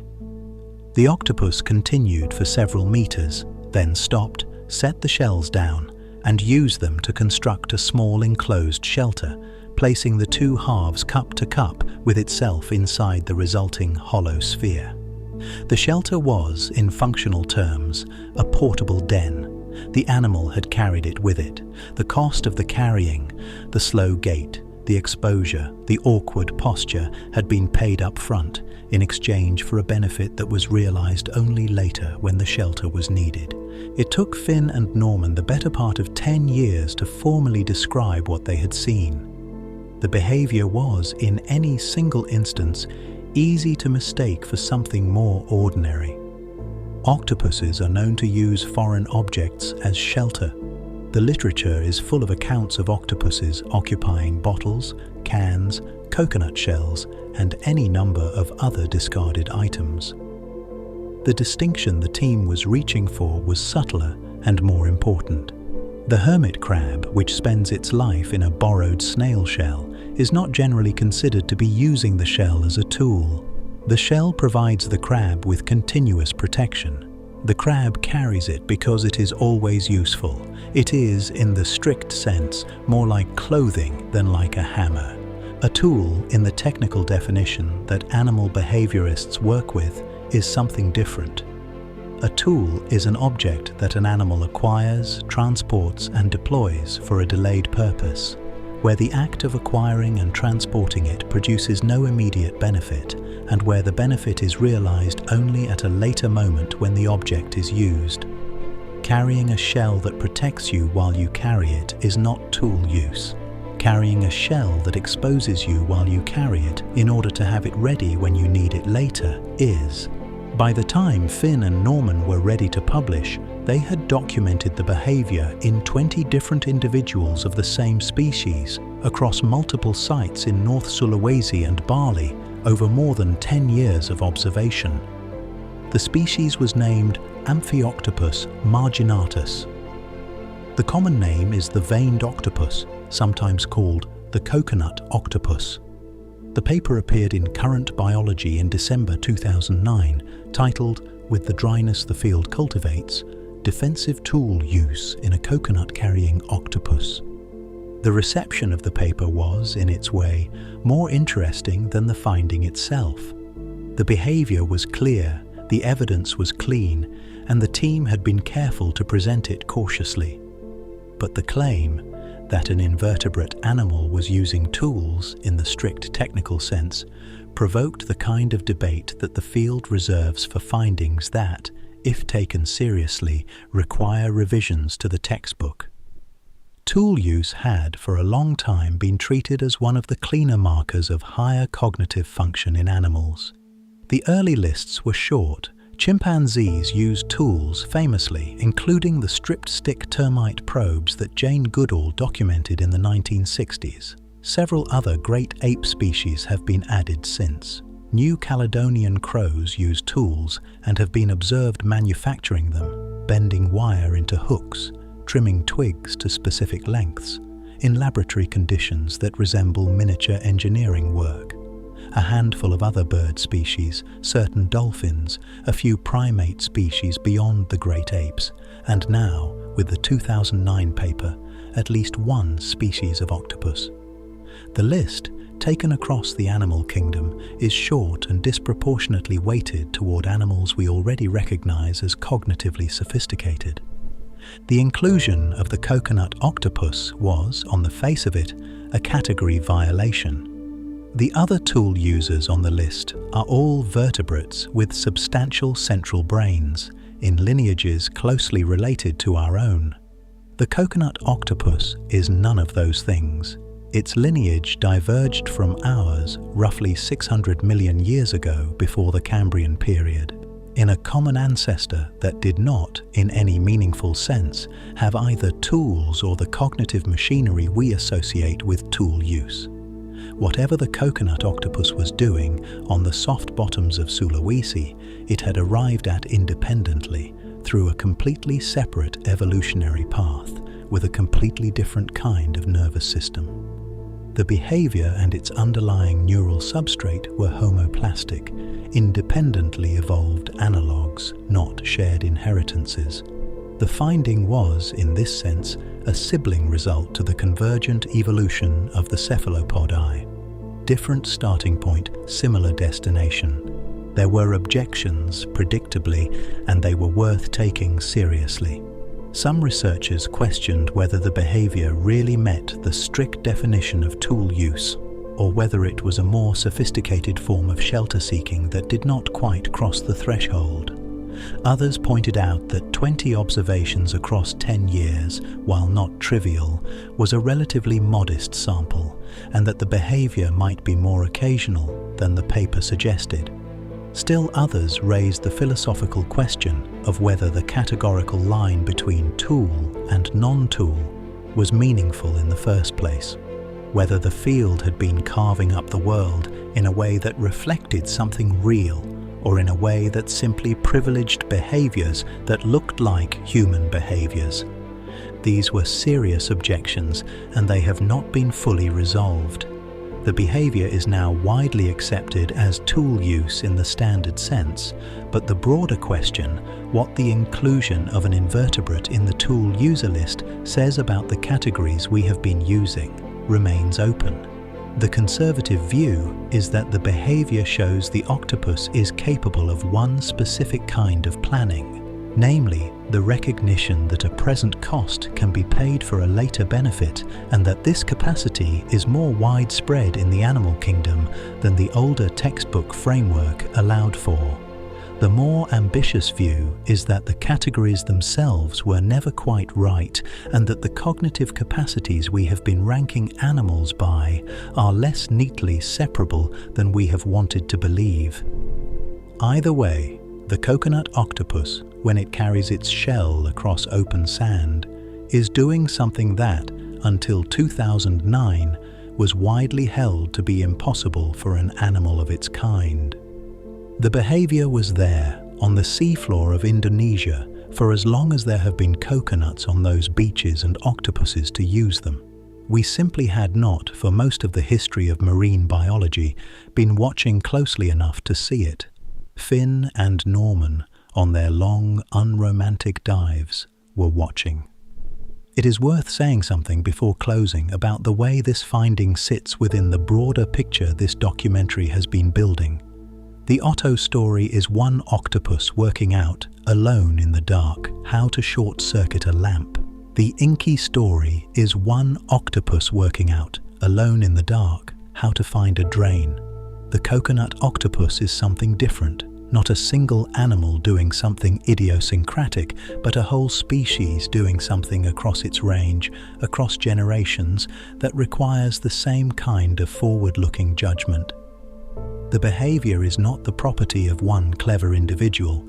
It is built into how this particular octopus, in this particular habitat, lives. Which means that whatever cognitive capacities support it are not accidents of personality. They are, in some real sense, part of the species' standard equipment.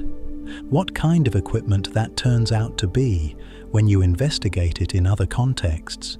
When you watch what happens, for example, when octopuses are forced into close contact with other species, or when they hunt in a way that biology had long thought impossible for a solitary animal, is a question the field has only begun to take seriously in the last decade. The answers, when they have come, have arrived in the form of footage that nobody quite expected to see. The coconut octopus, somewhere on a sandy plain in the Coral Triangle tonight, has selected its two shell halves for the evening.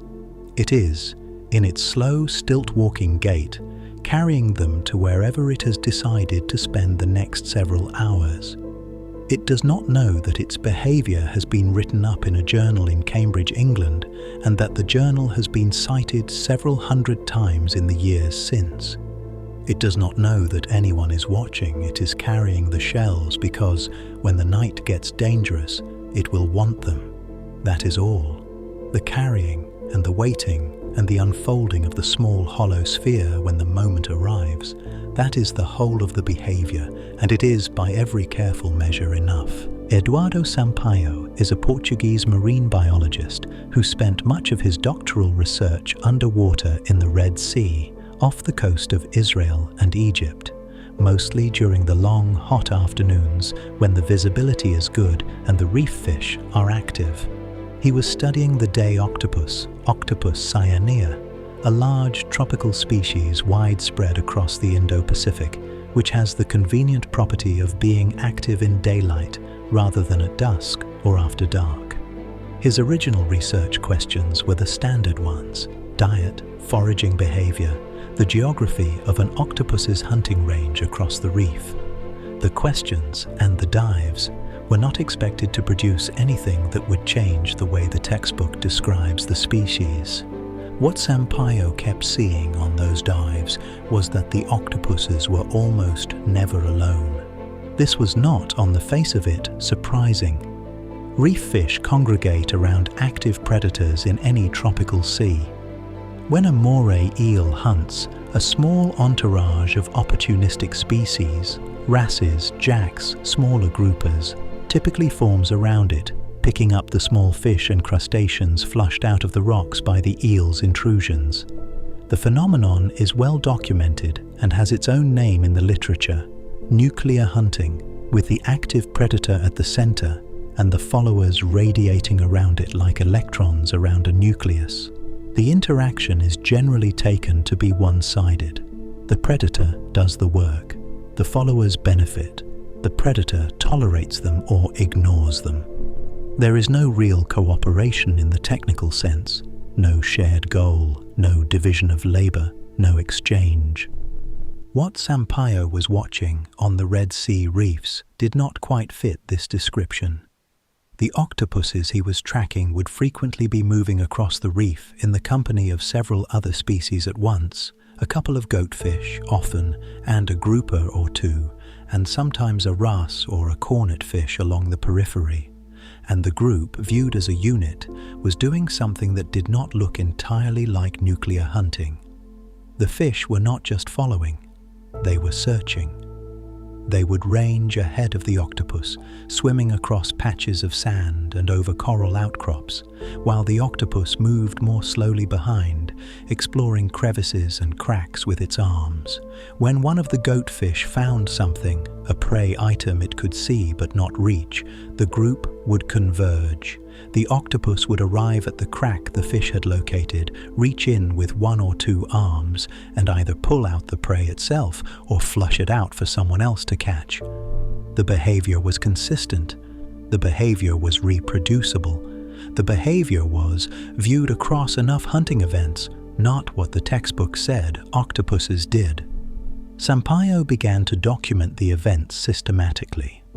Over roughly 5 years of fieldwork, in collaboration with researchers at the Max Planck Institute in Constance and the University of Lisbon, he and his colleagues accumulated about 120 hours of underwater video footage covering 13 hunting groups. Each group consisted of one Octopus cyanea and a variable retinue of fish, between 2 and a dozen, depending on the day, with the species composition shifting from one hunt to another. The team analyzed the footage frame by frame. They tracked who was where, who was moving in which direction, who initiated which actions, and who got what when the prey was captured. The dataset was, by the standards of behavioral ecology, substantial. The picture that emerged when the analysis was complete was something the field had not described before. The hunting groups were not nuclear in the older sense. They were, in a meaningful sense, organized. Different species had different roles. The goatfish, with their barbel-equipped chins and their preference for sandy bottoms, were the searchers. They did most of the work of finding prey, ranging across open ground that the octopus, in its slower crawling pace, could not cover efficiently. The octopus was the explorer of the structured habitat. With its 8 arms, it could probe into crevices and under rocks in a way that no fish could match. The blacktip groupers, which were the most common third species in the groups, were a more ambiguous presence. They often hung at the periphery, watching, waiting to dart in when prey was flushed out, contributing relatively little to the search but reliably present at the kill.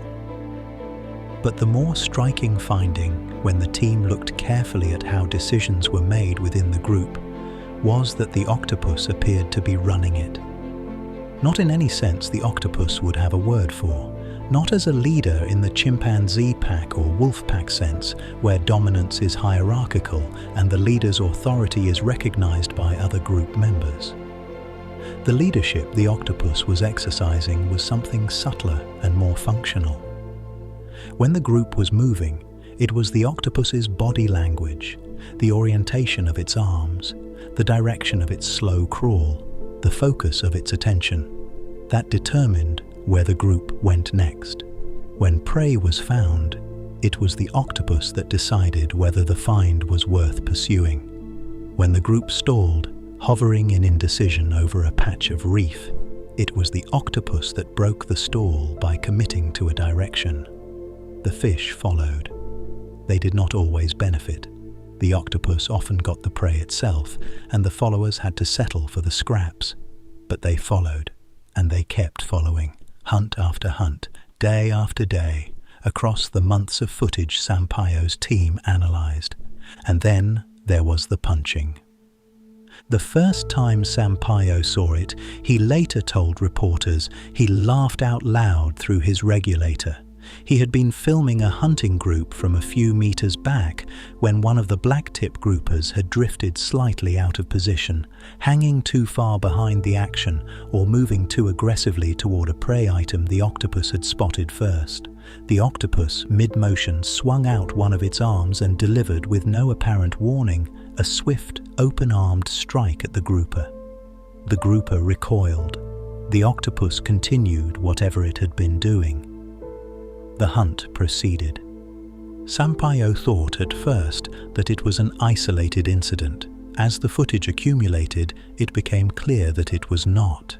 The punches happened repeatedly across different individuals and different groups. They were almost always directed at blacktip groupers, the species the team would eventually conclude was the most likely to exploit the group without contributing. And they happened at predictable moments when a grouper was either hanging back too far or pressing in too aggressively at the kill. The function of the strikes was harder to settle on. In some cases, the punch produced an immediate benefit for the octopus by knocking a competitor away from a contested prey item. In other cases, the octopus punched and then did not pursue the prey, as if the punch were not about the immediate moment, but about something more general, the maintenance of some kind of order within the group. The team published a paper specifically about the punching in ecology in 2021, and a larger paper analyzing the full dataset of group dynamics in Nature, Ecology and Evolution in September of 2024. The 2024 paper is the more comprehensive of the two, and it is the one that has, since publication, begun to change the way the field talks about Octopus cyanea's social life. Its central conclusion is one the older textbook framework cannot easily accommodate, that the day octopus in the Red Sea is part of stable mixed species hunting groups in which it functions as the de facto coordinator, and that the maintenance of those groups appears to involve something resembling sanctions against participants who do not contribute appropriately. The implications, when you sit with them, accumulate. The first is that octopuses, at least in this species and this context, are not the asocial loners of the older textbook. The behavior does not require constant social interaction. The octopuses still live alone in dens, still spend much of their time without other animals around. But it does require, when the opportunity arises, a sophisticated capacity to read the behavior of multiple other species, to coordinate movement with them, and to enforce participation when participation is required. None of this is consistent with the picture of an animal that simply ignores conspecifics and other species except as prey or threat. The second is that the cognitive capacities involved are not small. To coordinate a multi-species hunting group, the octopus has to be able to track the positions and intentions of several other animals simultaneously, recognize individual species and, plausibly, individual fish within those species, distinguish productive collaborators from freeloaders, and apply differential treatment to different participants. The cognitive load is substantial. We do not know what the underlying neural mechanisms are. We can only describe the behavior, and the behavior, by any standard measure, is not simple. The third, and this is the one that the 2024 paper is most careful with, is that the behavior appears to be cross-species in a way that almost nothing else in the literature on interspecific cooperation is. Mixed species hunting groups have been documented in a number of cases. Moray eels hunt with the groupers using a referential gesture to communicate prey location to the eel. Honey badgers occasionally hunt with coyotes. There are a handful of other examples, but the lineages involved in those cases are typically vertebrates, and typically much more closely related to each other than the octopus is to its grouper hunting partners. The octopus and the blacktip grouper last shared a common ancestor over 550 million years ago, before the Cambrian, before the first jawed fish, before almost anything we recognize as an animal in the modern sense. The two of them have been on independent evolutionary paths since the beginning of complex animal life on Earth, and on the reefs of the Red Sea, at certain points in the afternoon, they have worked out how to cooperate. The Red Sea hunting groups are not, on their own, evidence that octopuses are social in the way that wolves or chimpanzees are social. The behavior is specific to certain conditions, a particular kind of habitat, a particular set of prey, a particular density of cooperating species. Most octopuses, most of the time, still hunt alone. What the groups demonstrate is that the capacity for this kind of coordination is present in the species, even when the lifestyle does not normally require it. The textbook position that octopuses are solitary, full stop, turns out to have been right about the typical case and wrong about the boundary conditions. The animal is more flexible than the framework allowed for.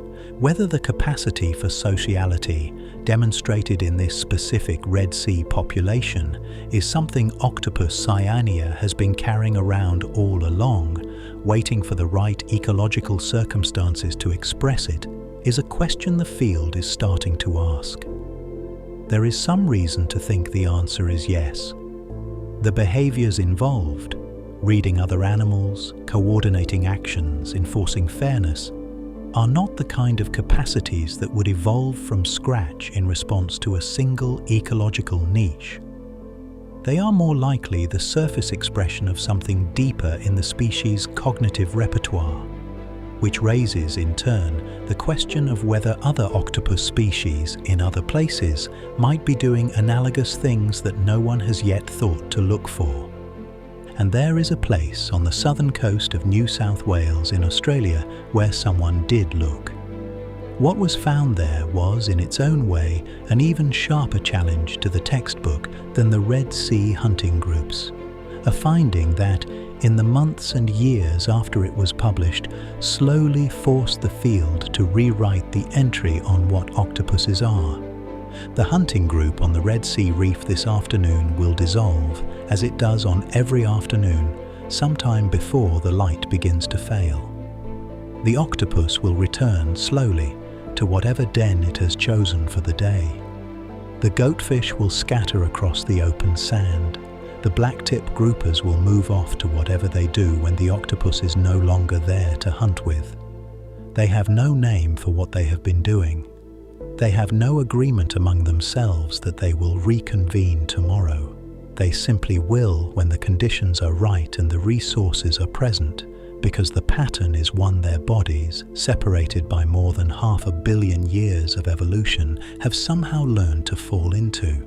Jervis Bay is a large, deep, almost circular inlet on the south coast of New South Wales, roughly 200 kilometres south of Sydney, where the Australian continental shelf has folded inward into a natural harbour that the early European charts described as one of the finest anchorages on the eastern coast. The water inside the bay is clear, the bottom is varied, patches of sand, beds of seagrass, outcroppings of rock, and the cephalopod fauna is rich in the particular way that temperate Australian waters are rich, with several species that occur nowhere else on Earth. One of those species is the gloomy octopus, Octopus tetricus, a moderately sized animal with a mottled grey-brown body and a habit of brooding in dim crevices. It is, by every account of the species in the older marine biology literature, solitary. Adults of Octopus tetricus, the textbooks say, encounter each other only to mate and otherwise live alone in dens of their own choosing, with no tolerance for the close company of conspecifics. This was, in 2009, the settled position. In the autumn of that year, a recreational scuba diver named Matthew Lawrence, not a professional researcher, not affiliated with any university or institute, just a man who liked to dive, was working his way along the seafloor at a depth of about 15 meters in the southern part of the bay, looking for nothing in particular. The bottom in that area is mostly soft sediment, sandy and uneventful, broken occasionally by small natural features that Lawrence had come to know from previous dives. On this particular afternoon, he came across something he had not seen before. It was a roughly flat metal object, about 30 centimeters long, half buried in the sand. He could not identify it. It looked like part of a fitting from a small boat, or possibly something agricultural, deposited at some point by accident or by storm. Whatever it was old enough to have acquired a thin layer of marine growth, and around it, in a rough circle several meters across, the bottom was carpeted with the broken shells of scallops, hundreds of them, piled in places several layers deep, as if someone had been eating scallops in the same spot for years.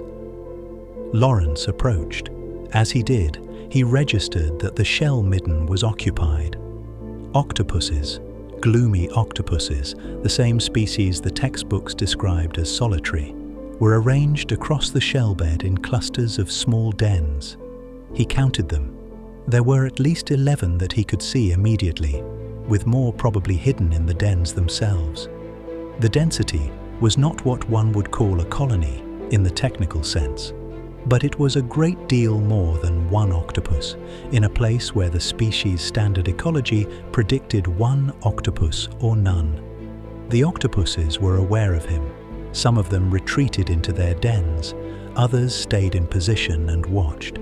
The sight felt, to Lawrence, like something he ought to mention to a specialist. He mentioned it to Peter Godfrey Smith. Godfrey Smith is a philosopher of science by primary training, with a research interest in the evolution of cognition, who at the time was based at the City University of New York and had been spending periods of the year diving in Australian waters as part of a long-term project on cephalopod minds. He went to the site with Lawrence. He saw what Lawrence had described. He understood immediately that what he was looking at did not fit the species description in the literature. He began bringing other researchers to the site, including the marine biologist David Scheel of Alaska Pacific University, whose primary field was octopus behavior and who had been working on cephalopod cognition for over 20 years. Scheel set up camera systems at the site. The cameras ran for hours, recording whatever the octopuses did when no divers were present. The footage began to accumulate. The site, in due course, acquired a name. Lawrence and Godfrey Smith and the rest of the group started referring to it, with the dry humor that often attaches to scientific informal names, as Octopolis. What the cameras showed was a community of octopuses doing things octopuses had not been described doing. They signaled to each other. The signals were visual. An octopus would extend its arms outward, raise its body higher off the substrate, flush its skin to a darker color, and hold the posture in the direction of another octopus that had come too close.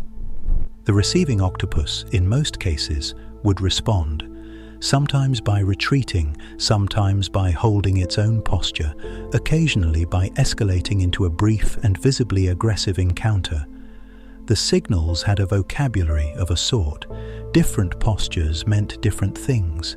The animals appeared to be communicating, in the only sense the word can be applied to a creature without language, by producing patterned behavior that other members of the species responded to in coordinated ways.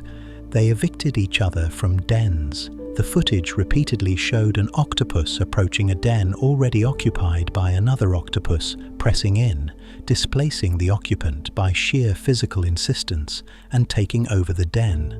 The evicted octopus would, in most cases, move off and find another den nearby. The eviction was not random. Certain individuals appeared to be dominant within the local population, and others were more often displaced. There was, in other words, a structure to who occupied which den, and the structure was maintained through ongoing interaction. They guarded their territories against newcomers. Octopuses arriving at the edge of the site, swimming in from elsewhere in the bay, were sometimes confronted by the resident octopuses before they could establish themselves. In some cases, they were chased off. In others, they were tolerated. The pattern of acceptance and rejection was, again, not random. Something resembling membership appeared to apply. They mated, multiply, and openly at the site.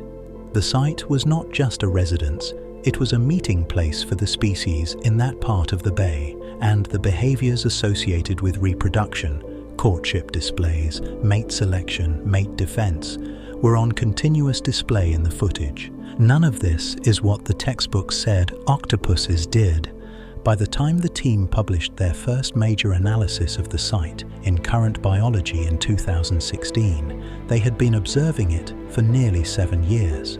The paper reported on the signaling system in particular, with a careful catalogue of the postures and skin patterns the octopuses used in their interactions. It was the first systematic description of structured social signaling in a cephalopod. The reception of the paper was, in some quarters, surprised. The species had been studied for over a century. The findings, if real, meant that something fundamental about the species had been missed. The skepticism when it came was reasonable. Octopolis was a single site, and a peculiar one. The pile of scallop shells accumulating around an unidentified human artifact looked like the kind of habitat that might have brought octopuses together by accident, an island of structure in a sea of featureless sand, providing the den material the species needs to live in a place where such material was otherwise scarce. The site in this reading was a fluke. The octopuses were not socializing, they were simply concentrated in the only patch of suitable habitat for some distance around, and the apparent social behavior was a consequence of forced proximity, not of any genuine capacity for sociality. It was, in other words, the sort of finding that, given the alternative explanation available, did not require rewriting the textbook. This was a serious objection, and the team took it seriously. The resolution, when it came, was not a reanalysis of Octopolis. The resolution was the discovery, in December of 2016, of a second site.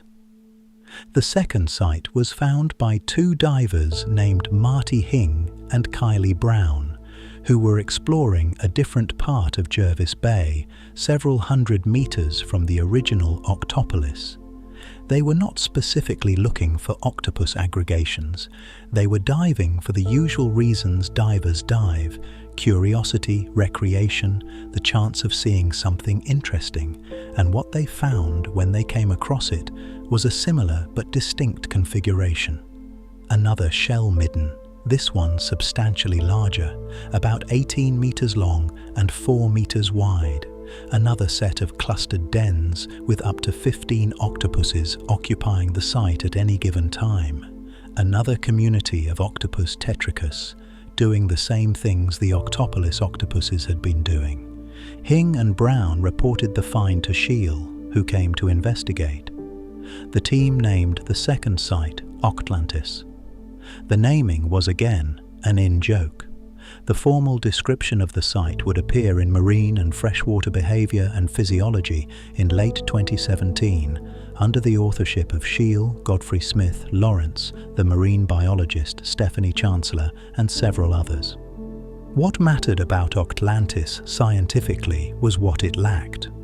The first site, Octopolis, had been organized around an unidentified human artifact, the small metal object Lawrence had found, which appeared to provide the initial structure that had attracted octopuses to that particular patch of seafloor. The artifact could be argued to be the cause of the aggregation.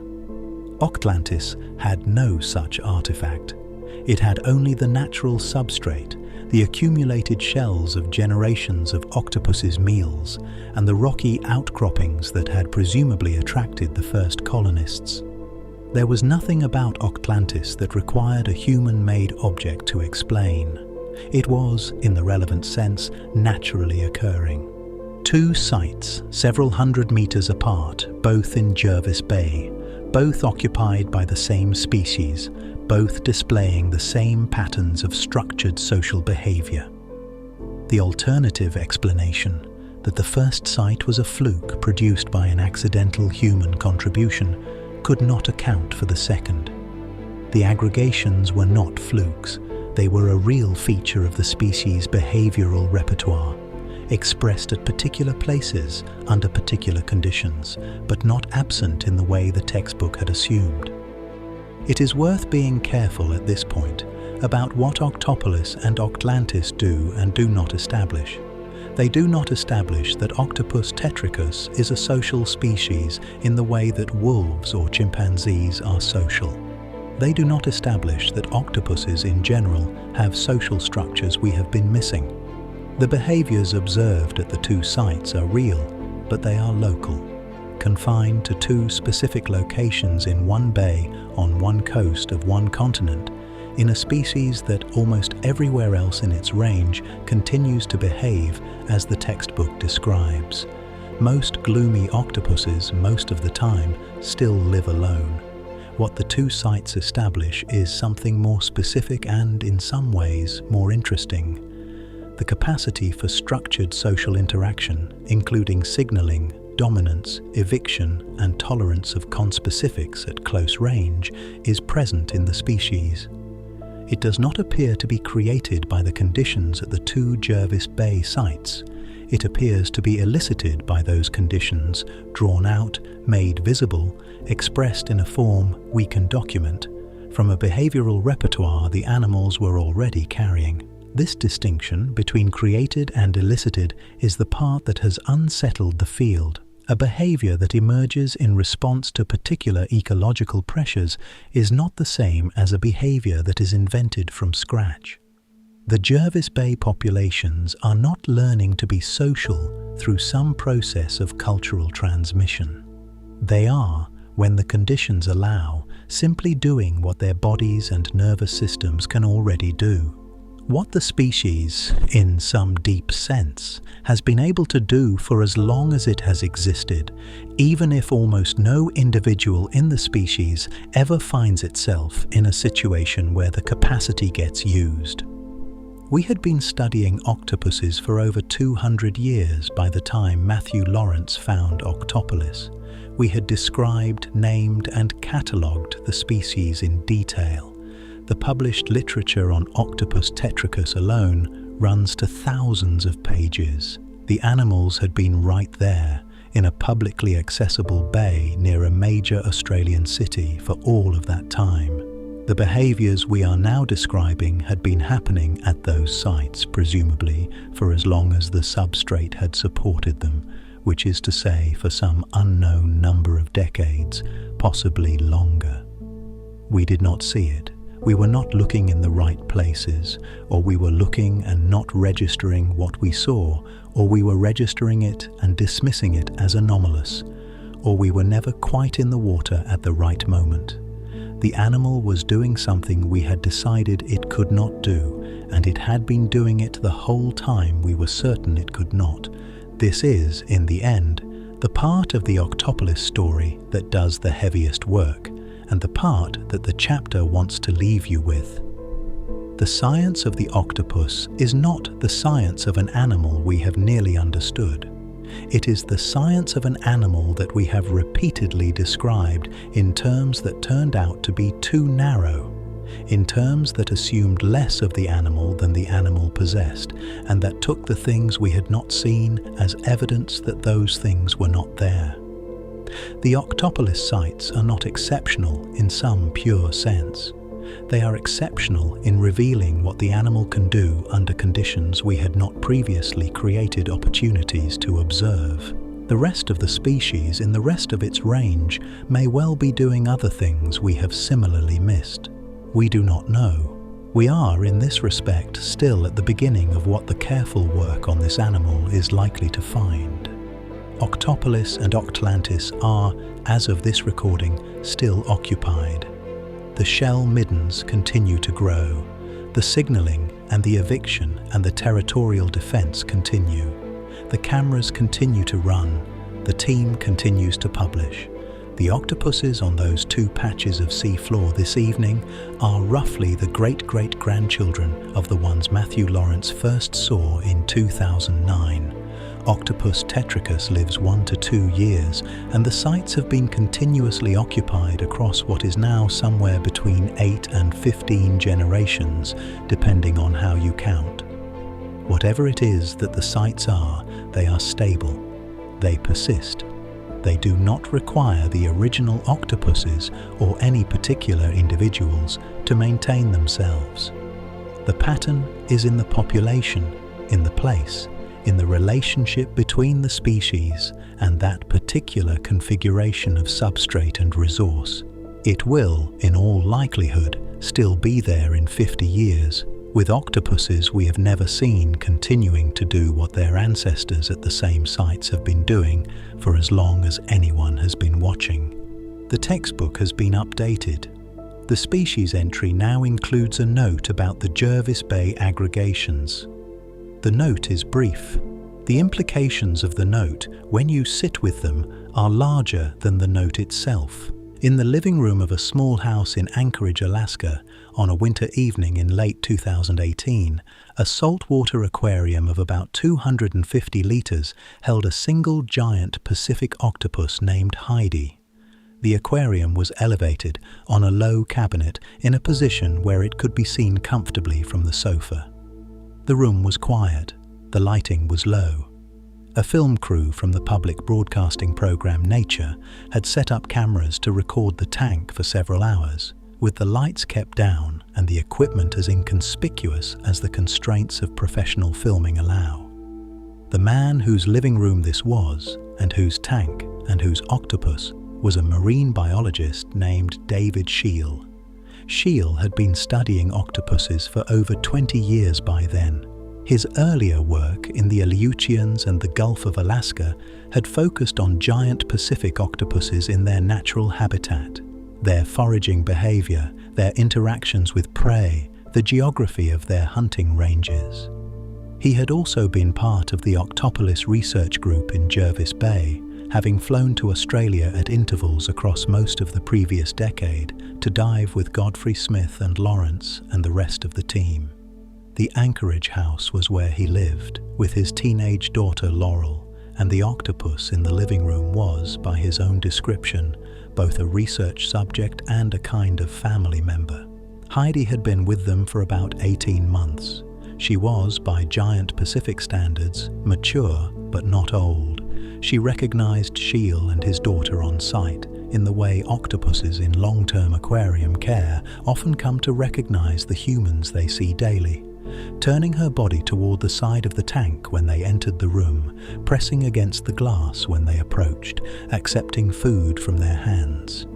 The film crew had been brought in to record a segment for what would eventually become Octopus Making Contact, a 1-hour PBS documentary that aired in October of 2019. On the evening in question, Heidi was asleep. Octopus's sleep.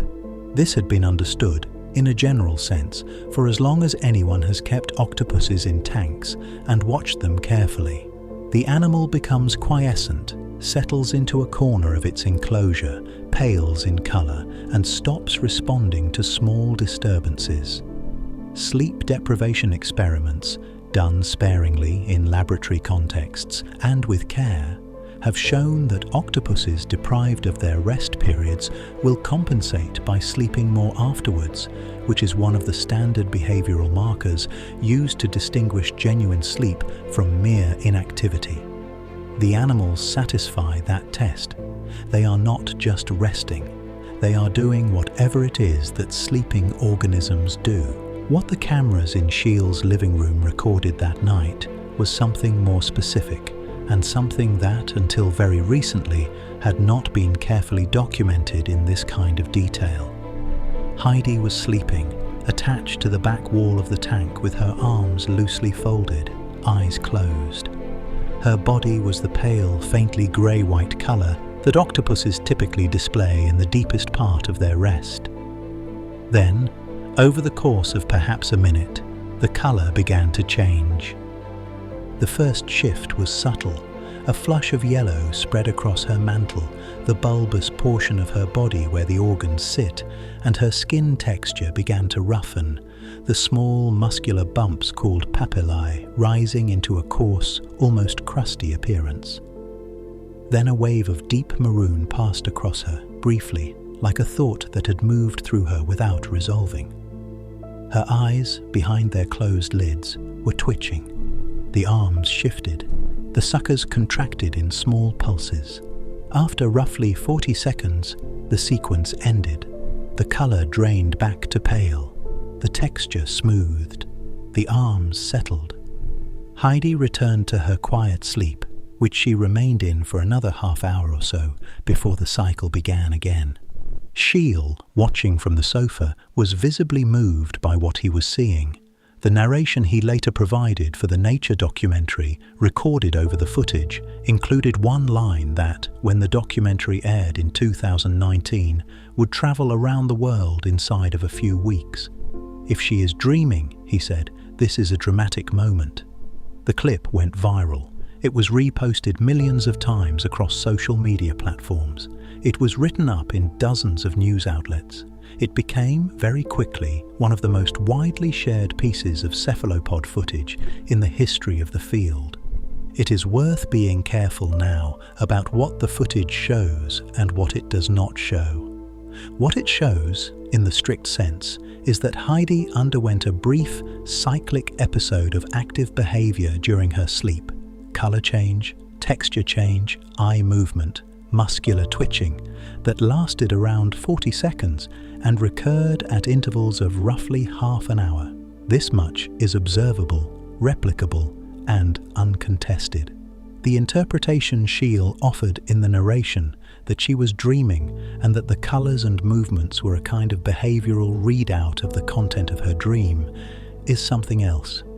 It is a hypothesis suggested by the resemblance of what Heidi was doing to what sleeping mammals do during the REM phase of their sleep cycles, when the eyes move under closed lids and the muscles twitch in patterns thought to correspond to events in the dream.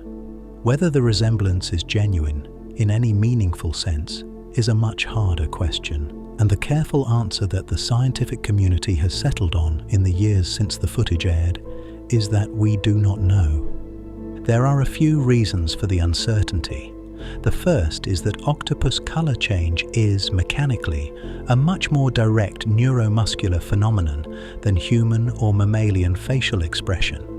The chromatophores in the skin are controlled by direct nervous connections from the central brain, and the act of changing color is, in this sense, more like moving a limb than like producing a facial expression.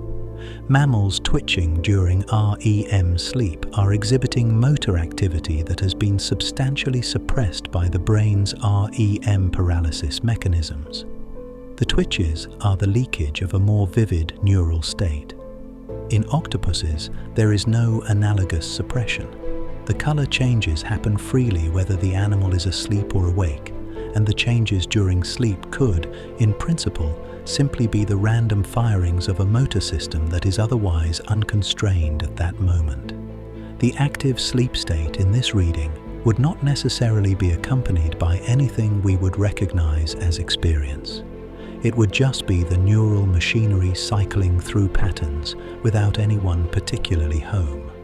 A number of senior researchers in the field, when asked about the Heidi footage in the months after the documentary aired, made some version of this point.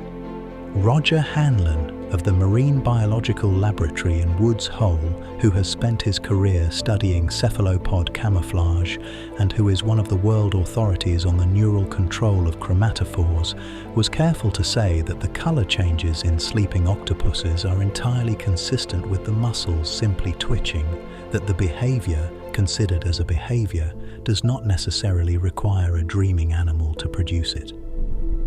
The Stanford biologist William Gilley made a similar point.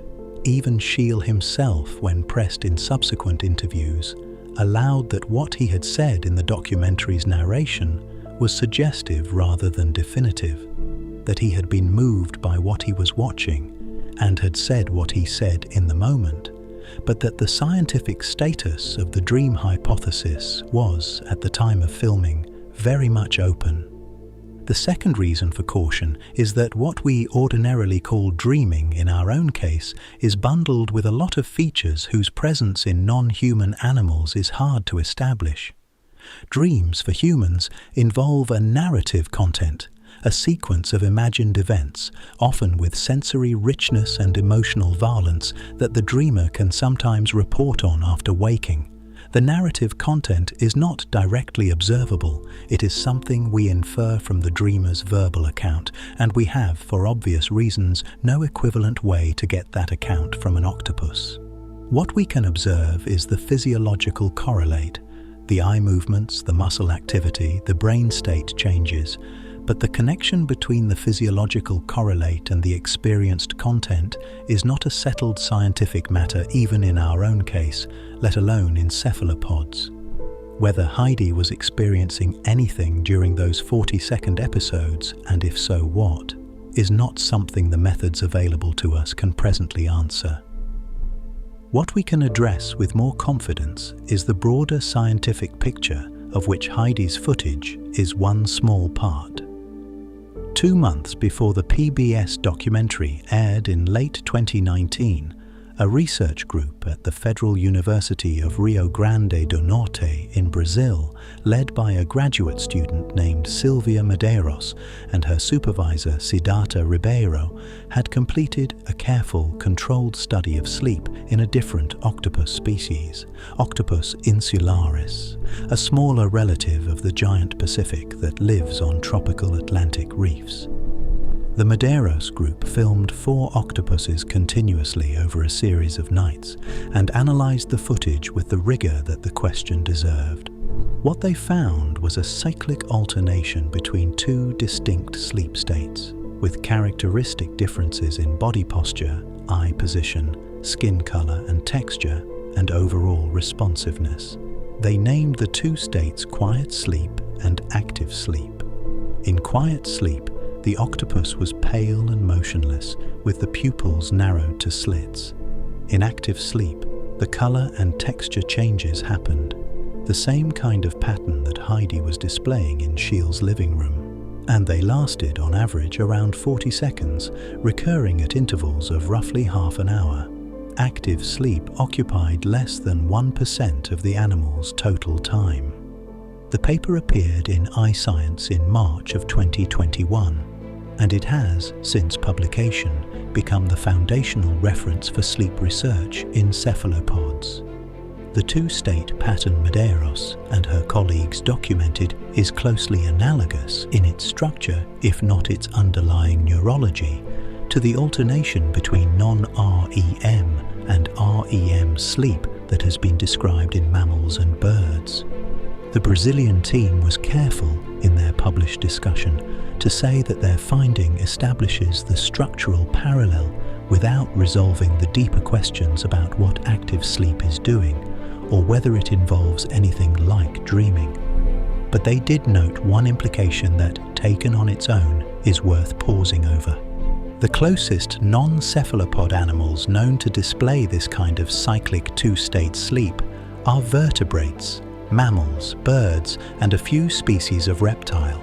The octopus lineage diverged from the vertebrate lineage roughly 600 million years ago, before the existence of any animal that resembles either group in the modern sense. Whatever active sleep is in the cephalopods that have been studied, it cannot have been inherited from a common ancestor with the vertebrate animals that exhibit it. The architectures must have evolved independently. Two-state sleep, with its alternation between a quiet phase and an active phase, appears to have been arrived at twice on Earth in two evolutionary lineages with no recent common ancestor in two completely different kinds of nervous system. Which suggests, although it does not prove, that two-state sleep is solving a problem that any sufficiently complex nervous system needs to solve, and that the solution is convergent, that there are, in the space of all possible ways of organizing a sleeping brain, certain ways that turn out to be necessary, regardless of how the brain itself is built. What problem two-state sleep is solving in either lineage is not currently known. There are hypotheses. Memory consolidation is the leading candidate in the mammalian case. The idea that REM sleep, in particular, is when the brain reorganizes and integrates the information it has accumulated during waking hours.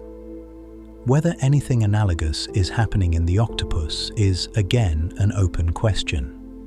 The Brazilian team has continued working on it. Other laboratories have begun extending their methods to other cephalopod species. The field is, at present, in the early stages of a research program that may take a generation to complete. Heidi, in any case, has been dead for several years now. The giant Pacific octopus lives 3 to 5 years in the wild and somewhat longer in good aquarium care.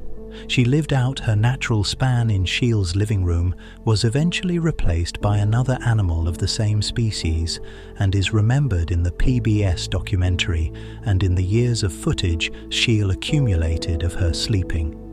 Whether she dreamed in those 40-second episodes, we do not know.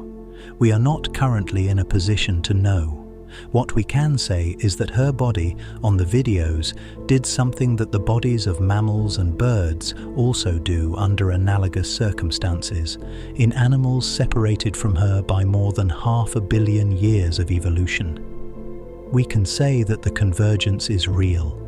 We can say that it suggests something about the constraints on what a sleeping nervous system can be doing. We can say, in the careful framing the Brazilian paper offered, that the possibility of something like experience during active sleep in octopuses cannot be ruled out, and that the possibility is, to put it modestly, worth taking seriously.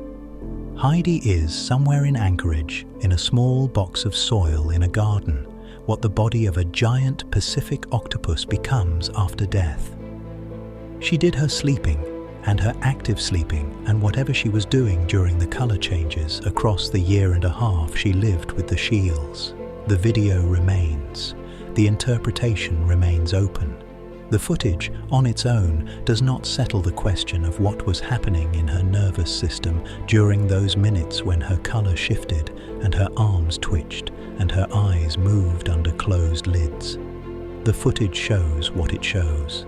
The rest, including whether there was anyone present to experience the changes, is one of the questions the science of this animal has not yet learned how to answer. The human genome contains, by current best estimates, somewhere in the neighborhood of 20,000 protein-coding genes. The number was a surprise when it was first established in the early 2000s because researchers had been expecting more, perhaps 100,000, perhaps 500,000, for an organism as complex as ourselves. The expectation, in retrospect, rested on a now outdated picture of how genetics works. One gene was supposed to make one protein. More complex organisms were supposed to need more genes to make more proteins to support more sophisticated biology. When the count came in low, the picture had to be revised, and the revision turned out to be one of the more important developments in molecular biology over the last 2 decades. The same gene, it became clear, could be used to make several different proteins through a process the field calls RNA editing, the alteration of the genetic message after it has been copied out of the DNA, but before it is translated into a protein. The original instructions, as written in the genome, can be modified in transit. The protein that finally gets built can be different from the protein the gene literally encodes. Most animals do this rarely. In a typical mammalian cell, RNA editing affects only a small fraction of the messages, well under 1% of the protein coding transcripts in the cell, on the standard measurements. The edits are present, but they are exceptional. They tweak the system at the margins. For practical purposes, when you look at a human or a mouse or a frog or a fish, what gets made in the cells is approximately what the genome says should get made. This is not true of the octopus. The discovery happened, like many of the more interesting findings in cephalopod biology, somewhat by accident. In the mid-2000s, a research group led by Joshua Rosenthal at the Marine Biological Laboratory in Woods Hole, Massachusetts, working with collaborators at Tel Aviv University and elsewhere, had been studying the squid as a kind of biochemical curiosity. Rosenthal had been particularly interested in the molecular machinery that polar octopuses use to keep their nervous systems functioning at temperatures near freezing, work that, on its own, was not expected to overturn anything in the broader field. What the work led to, however, was a finding that, when the team began following it up systematically across the cephalopod lineage, turned out to be something of a different scale. Cephalopods edit their RNA at rates that are not just higher than other animals, they are, by orders of magnitude, higher. In the brain tissue of squids, for instance, the rate at which protein coding messages are recoded in transit exceeds 60%. 6 out of every 10 neural transcripts in some preparations end up encoding a protein that differs from what the gene itself prescribes. In octopuses and cuttlefish, the figures are comparable. The mechanism is the same one that humans and mice and frogs use. A family of enzymes called ADARs, which chemically modify specific positions in the RNA before translation. But the scale at which the mechanism operates is, in the cephalopod nervous system, simply not on the same map as the rest of the animal kingdom. The squid brain, in genetic terms, is doing something that nothing else with a nervous system is doing. When the team began to identify which proteins were being affected, the picture became more specific. The edits were not distributed randomly across the squid's biology.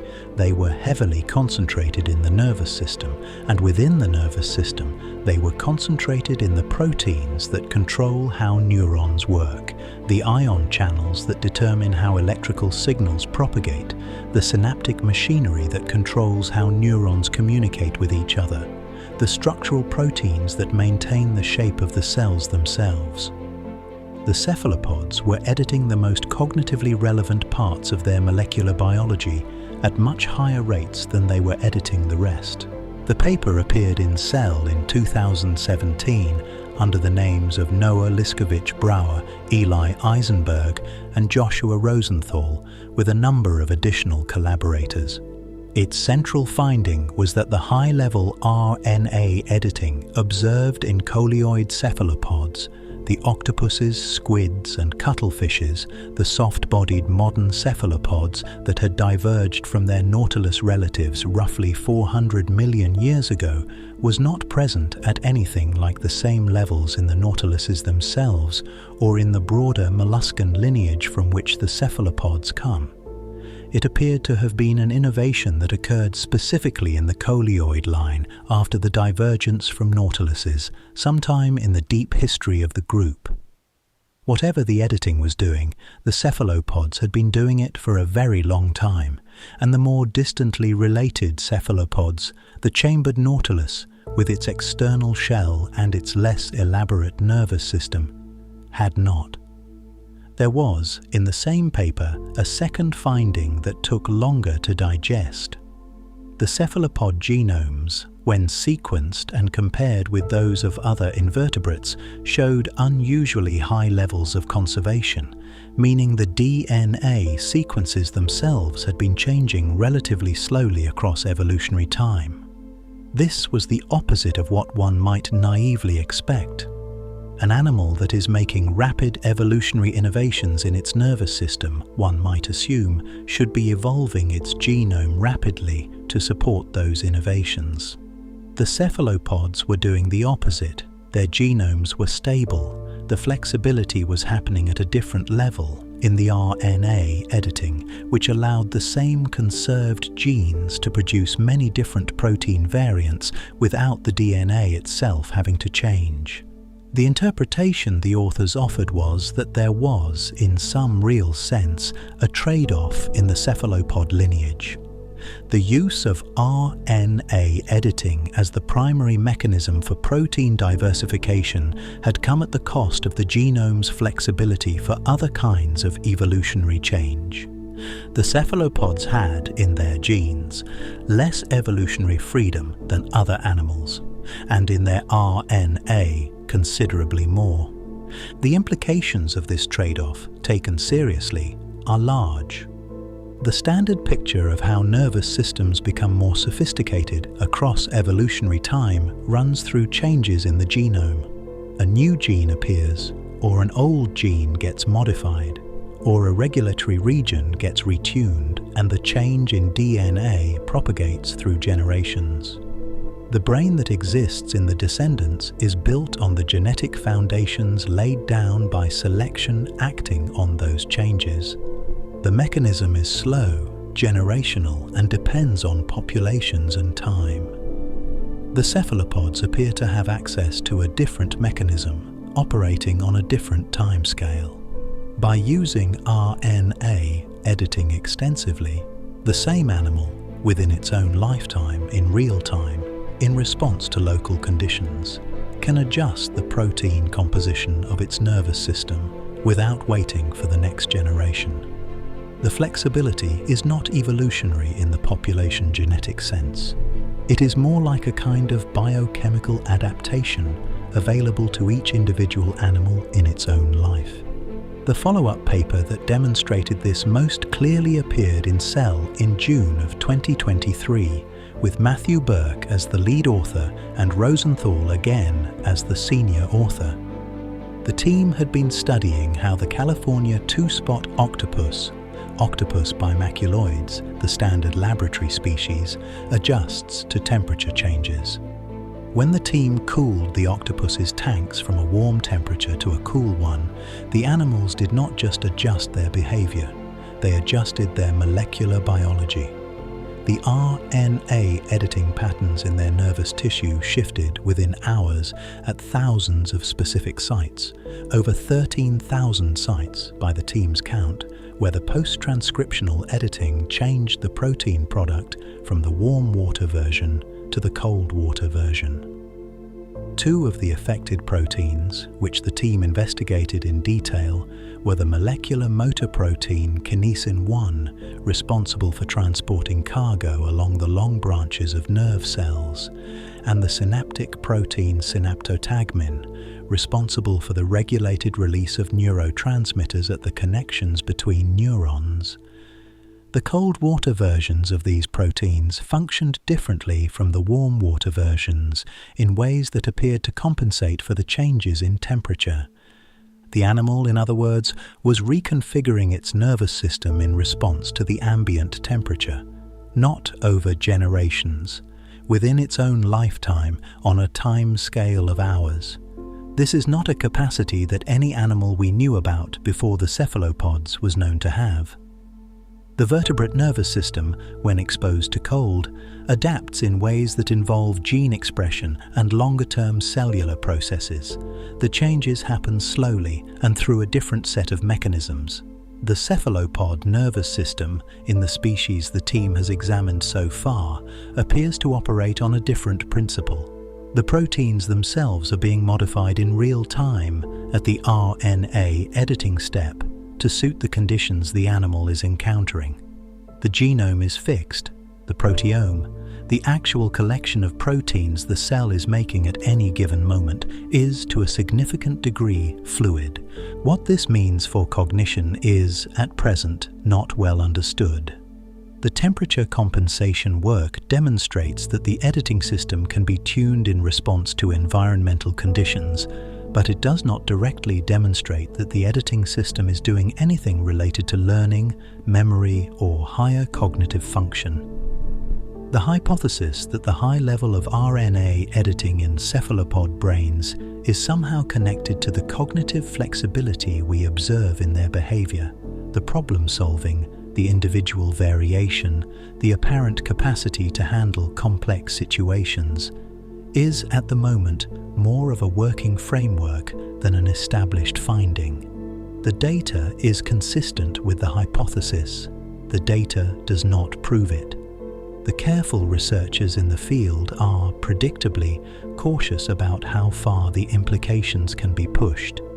There is one piece of additional context, however, that is worth holding alongside the molecular work. The kind of editing the cephalopods are doing, A-to-I editing, where one of the 4 bases in the RNA is chemically converted into another base before translation, is, in mammals, particularly common in the brain. It is not random across our bodies. In our own nervous system, we use the same mechanism the cephalopods use, just at vastly lower rates, and the editing sites we have are also concentrated in proteins relevant to neural function. The mechanism is, in this sense, ancestral. Both lineages have it, both lineages use it in their nervous systems, and one of them, for reasons that are not yet understood, has scaled up the use of the mechanism by 2 orders of magnitude beyond what the other does.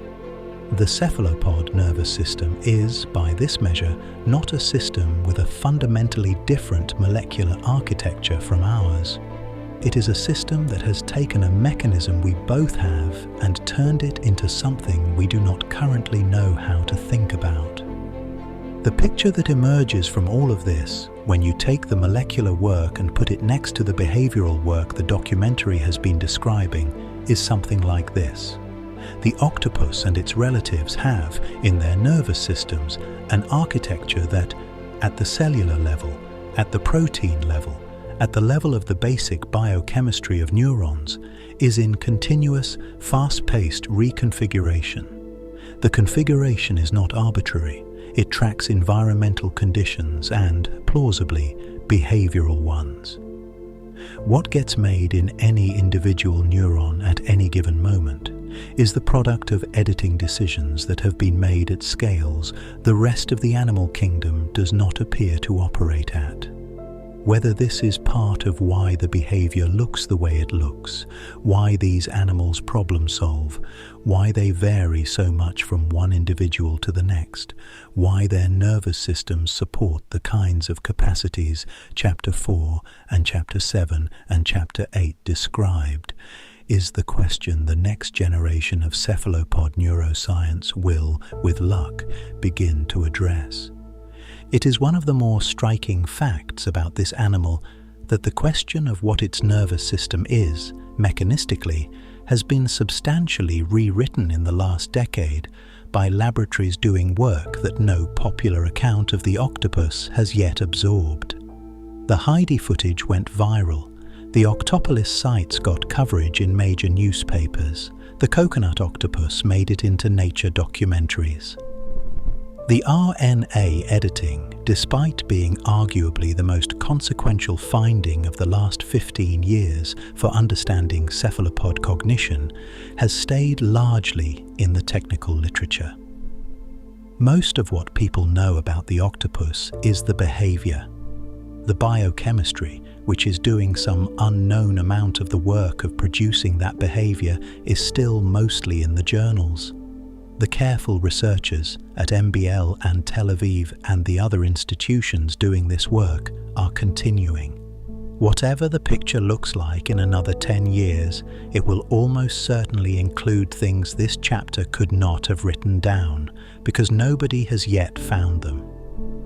What we can say, as of this recording, is that the cephalopod nervous system is doing something at the molecular level that nothing else with a nervous system is doing, on anything like the same scale. The animal that we have been watching in this documentary sit motionless on a reef and execute color-matched camouflage, and solve mechanical puzzles, and remember individual humans, and coordinate hunts, and signal across shell middens, and sleep in 2 alternating phases. That animal, all this while, has been making minute-by-minute decisions about which versions of which proteins to use in which neurons. The editing has been happening in the background of every behavior. The molecules in its brain, as it has been doing those things, have been being remade. We did not know this 15 years ago. The picture continues to change. In May of 2007, a small, remotely operated submersible vehicle working at a depth of approximately 1,400 meters in the Monterey submarine canyon off the coast of Central California completed a survey transect across a rocky outcrop at a research site that the Monterey Bay Aquarium Research Institute, the operating organization, had been visiting at intervals for over 20 years. The site is known internally as Midwater 1. It is one of several long-term observation points the Institute maintains in the canyon, where the same patches of seafloor are revisited at intervals of weeks or months, and where the same features, the same rocks, the same crevices, the same accumulations of marine sediment can be photographed and compared across decades. The vehicle on this particular dive was operating under the supervision of Bruce Robertson, a senior scientist at the Institute who had been working in the canyon since the 1980s. The previous month's dive in April had passed across the same outcrop without recording anything unusual. On the May dive, however, the cameras picked up an octopus that had not been there before, a female of the deep-sea species Granulodone boreopacifica, a small, pale purple animal with a slightly bumpy mantle, perhaps 30 centimeters long in body, with arms extending another half-meter or so. She had positioned herself on the underside of a small rocky ledge, partially sheltered, partially exposed, in a posture the team recognized immediately. She had not yet laid her eggs, but she would. The position was characteristic. The team noted her location and continued the dive. They would, in the ordinary course of their work, return to the site in a few weeks. They expected, when they did, to find either an empty ledge, the female having moved on, or a clutch of eggs being brooded by a female who would, on the standard biology of shallow water octopuses, stay with the eggs for somewhere between 1 and 3 months before they hatched. That was the expected timeline. That was what the literature said deep-sea brooding looked like on the limited evidence available. When the team returned to the site, she was still there, with her eggs. She remained there on the next visit, and the one after that, and the one after that. Across the next 4.5 years, the Institute's submersibles visited the ledge 18 times in total. On every visit, she was there. The eggs were still attached to the underside of the rock above her, slowly developing in the cold, dark water. She tended them, pushing the eggs gently with her arms, keeping the clutch clear of sediment and debris, moving water across them with the small motions of her body that the cameras could record, but that nobody at the time was certain how to interpret. The team photographed her on every visit. They identified her across visits by a small scar on the web of skin between two of her arms, specifically between the first and second arms on her right side, in a position that did not change. The scar was distinctive. There was no mistaking her for any other octopus. It was, across all 18 visits, demonstrably the same animal. Across those 4.5 years, she was never observed to feed. This is the part of the story that, when you encounter it, is hard to absorb. She did not eat. She did not move from the ledge. She did not during any of the 18 visits the team made to her. Visits spread across the better part of half a decade, appear to take in food in any form the cameras could detect. She was slowly becoming smaller. Her color was fading. The slight bumpiness of her mantle was diminishing. The body that had begun the vigil as a healthy adult female Granelodon was, by the latter visits, becoming something thinner, paler, more frayed at the edges, more visibly diminished. The eggs, meanwhile, were developing normally. The team could track the embryos through the translucent egg cases. The development was slow, exquisitely slow by the standards of any octopus species previously documented, but it was steady. The eggs were doing what eggs do, in deep, cold water, under the patient care of a mother who was not eating and would not leave. The brooding lasted 53 months. The team published the finding in PLOS One in 2014 under the names of Bruce Robison, Brad Seibel, and Jeffrey Drazen. The paper noted in the dry register that the journal required that the brooding period of this single individual was by a considerable margin the longest egg brooding period ever documented in any animal species, across all the vertebrates, all the invertebrates, all the lineages of life that have ever been observed taking care of their young. Birds incubate eggs for weeks, crocodiles for months, some sharks for over a year, some snakes for a season. The octopus on the ledge in Monterey Canyon tended her eggs for 4 years and 5 months. The next longest documented period in any species fell short of this by a substantial margin. On the team's 18th and final visit to the ledge in September of 2011, the eggs had hatched. The empty cases were still attached to the rock. The team counted between 155 and 165 of them, larger and more developed than any other octopus eggs known. The hatchlings themselves were gone, dispersed into the cold water of the canyon to begin whatever lives they would live. The mother also was gone. The team searched the immediate area and found nothing. She had, in all likelihood, died at or near the moment the eggs hatched, which is what the biology of brooding octopus mothers in shallow water also typically does. She had not been seen since. What the Granelodon mother had done over those 53 months on the rocky ledge in the canyon is part of a phenomenon that has, in the last several years, begun to receive a specifically molecular explanation. Most octopus species, including this one, follow what biologists call a semelparous reproductive strategy. Semelparity is the technical term for an organism that reproduces only once in its lifetime, devotes everything to that single reproductive event, and then dies. It is the opposite of iteroparity, the strategy that most animals we are familiar with, the strategy we follow ourselves, in which reproduction is repeated across a lifetime. Mammals are typically iteroparous, so are most fish, most birds, most reptiles. Most cephalopods, including all the octopus species so far studied, are not. They reproduce once, they die. The death is not incidental to the reproduction. It is, in some sense, caused by it, and the causation has been understood in increasing detail over the last 40 years.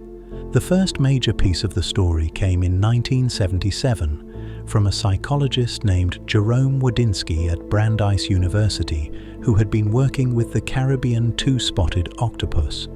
He noticed that the female octopuses in his laboratory, after laying their eggs and beginning to brood them, would stop eating and would, in the weeks that followed, become progressively thinner and weaker until they died, almost always within a few weeks of the eggs hatching. He suspected that this was not simple starvation, in the sense of an animal that had stopped eating because it was occupied with brooding. He suspected it was something more directed than that there was a specific physiological mechanism producing the cessation of feeding and ultimately the death. He tested the suspicion by performing a delicate surgical procedure. The optic glands of an octopus are a small pair of structures located between the eyes at the base of the brain, about the size of a grain of rice each.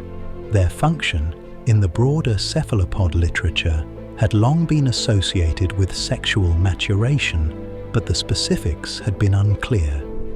Wadinsky removed the optic glands from a number of his brooding female octopuses and watched what happened. The animals stopped brooding, they abandoned their eggs, they started eating again. They lived, on average, several months longer than would have been expected.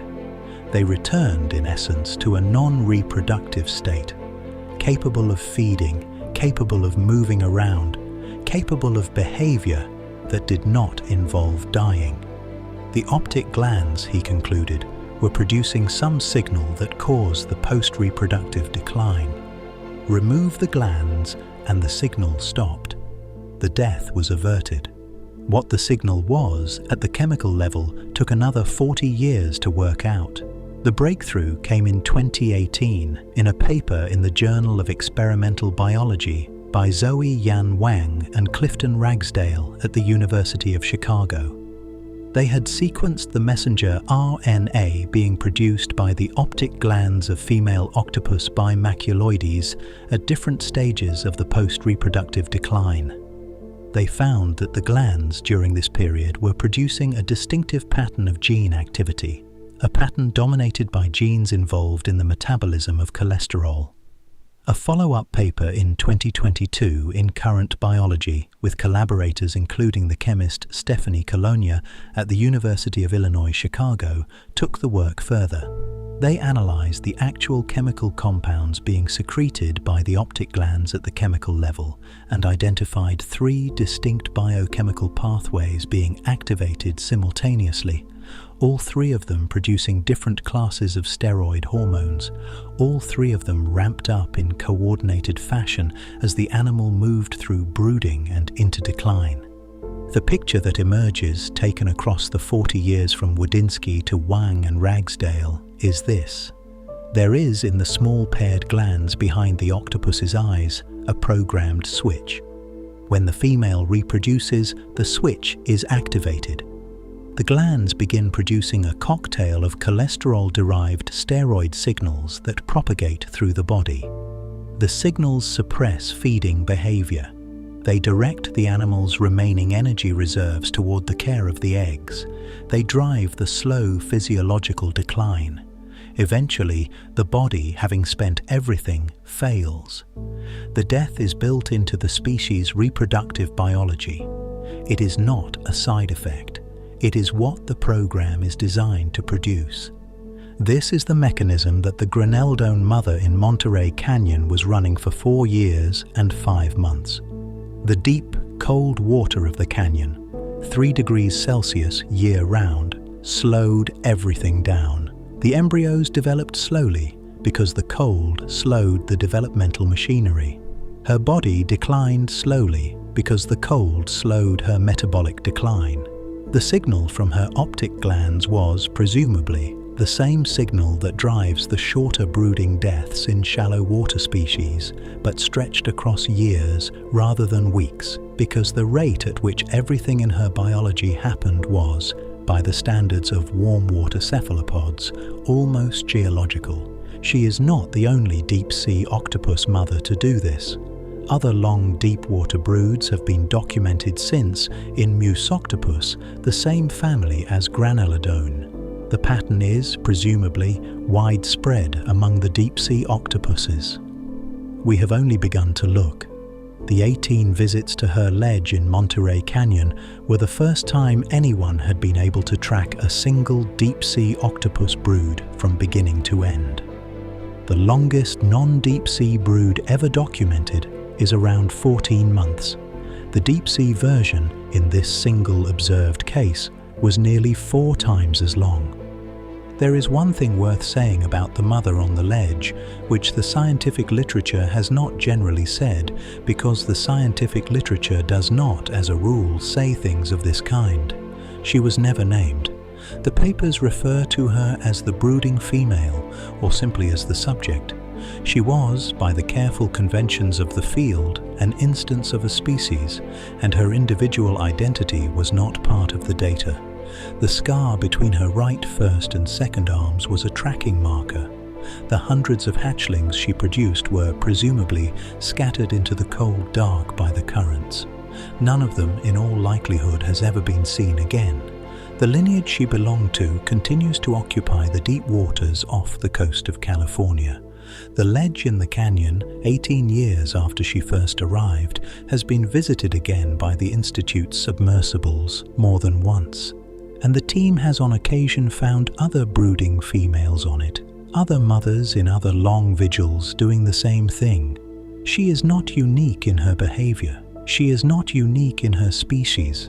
She is unique only in this: she is the one individual we watched all the way through. We do not know what, if anything, she experienced. We do not know whether the years on the ledge were, in any sense, a hardship for her, or a contentment, or simply the running of a biological program with no internal correlate at all. The optic gland mechanism is consistent with either possibility or with neither. The animal's nervous system, throughout the vigil, was capable of all the things this documentary has described: the editing of its proteins in response to the cold, the local autonomy of the arms tending the eggs, the careful body movements that kept the clutch clean. Whether any of this involved anything we would recognize as experience is, as the documentary has by now established, a question we are not currently able to answer. What we can say is that for 4 years and 5 months in the cold and the dark, 1,400 meters below the surface of an ocean she would never see again, she did her work. The eggs hatched. The hatchlings entered the water. She was gone by the time the submersible returned. The ledge is still there. The water around it is still the same temperature it was when she arrived. Other mothers, before and since, have done the same thing on the same rock, and others will, in the years to come, do it again. The species continues. The mechanism continues. The cold, dark canyons of the Pacific continue to hold, on their unmarked ledges, in their unphotographed corners, brooding females doing what granulodone females have done for an unknown number of millions of years before any of us was here to watch. She had no name. She did her work. She is gone. On the morning of the 19th of April, 2024, in a meeting room at the Cantor Film Center on 8th Street in Manhattan, a small academic conference convened under the auspices of the New York University Center for Mind, Ethics, and Policy. The room held perhaps 150 people. The attendees were, in broad terms, 2 communities: scientists working on animal cognition and behavior, and philosophers working on consciousness and on the moral status of non-human animals. The 2 communities had, for most of the previous several decades, worked largely in parallel, with limited overlap in conferences and journals. The conference at NYU had been organized to bring them together for 2 days, around a question they had each been approaching from their own side, and that the organizers believed had reached a point where it could no longer be productively addressed within either discipline alone. The conference was the public face of a document the organizers had been drafting over the preceding months, with input from a number of senior figures in both fields. The document was short, 3 paragraphs, less than 300 words in total. It had been circulated in advance for signature by a list of scientists and philosophers whose names, in their respective fields, were among the most senior currently active. By the morning of the 19th, 40 of them had signed it. The list was eventually to grow. The 3 principal organisers were Kristin Andrews, a philosopher at York University in Toronto, whose work on animal minds had been influential across both disciplines; Jeff Sebo, a philosopher and ethicist at NYU, specialising in the moral status of animals; and Jonathan Birch, a philosopher of biology at the London School of Economics, whose 2021 report for the British government on the sentience of cephalopod molluscs and decapod crustaceans had been the proximate basis for the United Kingdom's inclusion of these animals in its Animal Welfare Sentience Act later that year. The 3 of them had been working together in various combinations for several years. The conference and the accompanying document were the culmination of that work. The document is now widely known as the New York Declaration on Animal Consciousness. Its 3 paragraphs make 3 claims. The first is that there is, at this point in the science, strong evidence that mammals and birds have conscious experience, not certainty, but evidence sufficient to support attribution with high confidence. This had been the broad scientific consensus for some time, and the Declaration's restatement of it was not, in itself, a development. The second claim was the consequential one. The empirical evidence, the Declaration states, indicates a realistic possibility of conscious experience in all vertebrates, including reptiles, amphibians, and fish, and in many invertebrates, including, by explicit name, cephalopod molluscs, decapod crustaceans, and insects. The third claim is the ethical one. When there is a realistic possibility of conscious experience in an animal, the Declaration says, it is irresponsible to ignore that possibility in decisions affecting that animal. The Declaration does not say the octopus is conscious.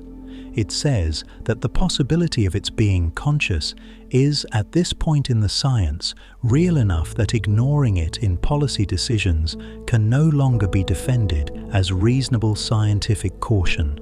The signatories included some of the most prominent figures in consciousness research currently working. Anil Seth of the University of Sussex, whose research program on the neural correlates of consciousness is among the most influential in the field. Christoph Koch of the Allen Institute for Brain Science, who has spent much of the last 40 years working on the question of how subjective experience arises from physical neural systems. David Chalmers of NYU and the Australian National University, whose 1995 formulation of the hard problem of consciousness has defined a substantial portion of the philosophical literature on the topic ever since. The Declaration carried, by virtue of the signatures it bore, the kind of weight that a document released by a small group of less senior figures would not have carried. It was, in the technical sense, a position statement issued by people whose positions on this question are taken seriously when they speak. The list has continued to grow since April of 2024. As of this recording, the Declaration has been signed by over 80 researchers across philosophy, neuroscience, animal behavior, and adjacent fields. Its claims have been cited in subsequent peer-reviewed work, in policy submissions to several governments, and in the ongoing debate about the legal and regulatory status of cephalopods and other animals named in its text. There was, at the time the Declaration was released, a specific and active set of decisions in which its claims were directly relevant. The most prominent of these concerned a proposed industrial facility in the Canary Islands, on the Spanish-owned island of Gran Canaria, where a multinational seafood corporation called Nueva Pescanova had been seeking regulatory approval to build the world's first commercial octopus farm. The facility, as proposed, would occupy roughly 53,000 square meters of dockside land at the port of Las Palmas. It would house tanks designed to hold octopuses at densities of 10 to 15 individuals per cubic meter. The company's projection was an annual production of 3,000 tons of octopus, which translates, at the typical mature weight of a market-ready common octopus, to approximately 1 million individual animals per year. The species the facility would farm is Octopus vulgaris, the common octopus, the same species you have eaten if you have eaten octopus, the same species described in Chapter 2 of this documentary on the Mediterranean reef south of Naples. Nueva Pesca Nova had first announced the project in 2019. The company had, in the years preceding, been working on the technical problem of breeding vulgaris in captivity, a problem that, until their team's work in the late 2000s, had been considered nearly insoluble because octopus paralarvae have specialized feeding requirements that conventional aquaculture had not been able to meet. By 2023, the company had successfully bred 5 generations of vulgaris in their experimental facility, which they presented as proof of the project's technical viability. The application for permits to build the commercial facility was, at the time of the declaration's release, pending before the regional government of the Canary Islands. The application has, as of this recording, not been approved. The regulatory process has been slow. The Canary Islands government, in 2023, required an expanded environmental impact assessment, restarting the review process. The company has indicated in public statements that it expects operations to begin no earlier than 2027. Substantial public opposition has accumulated. Animal welfare organizations, including Compassion in World Farming and the Eurogroup for Animals, have campaigned against the facility. Approximately 75 organizations and individual experts signed a joint letter to the Canary Islands government in October 2023, urging rejection of the project. The United States Senate, in a separate legislative initiative led by Senators Lisa Murkowski and Sheldon Whitehouse, has introduced a bill that would prohibit octopus farming in the United States and ban the import of farmed octopus. The state of Washington has enacted a state-level prohibition.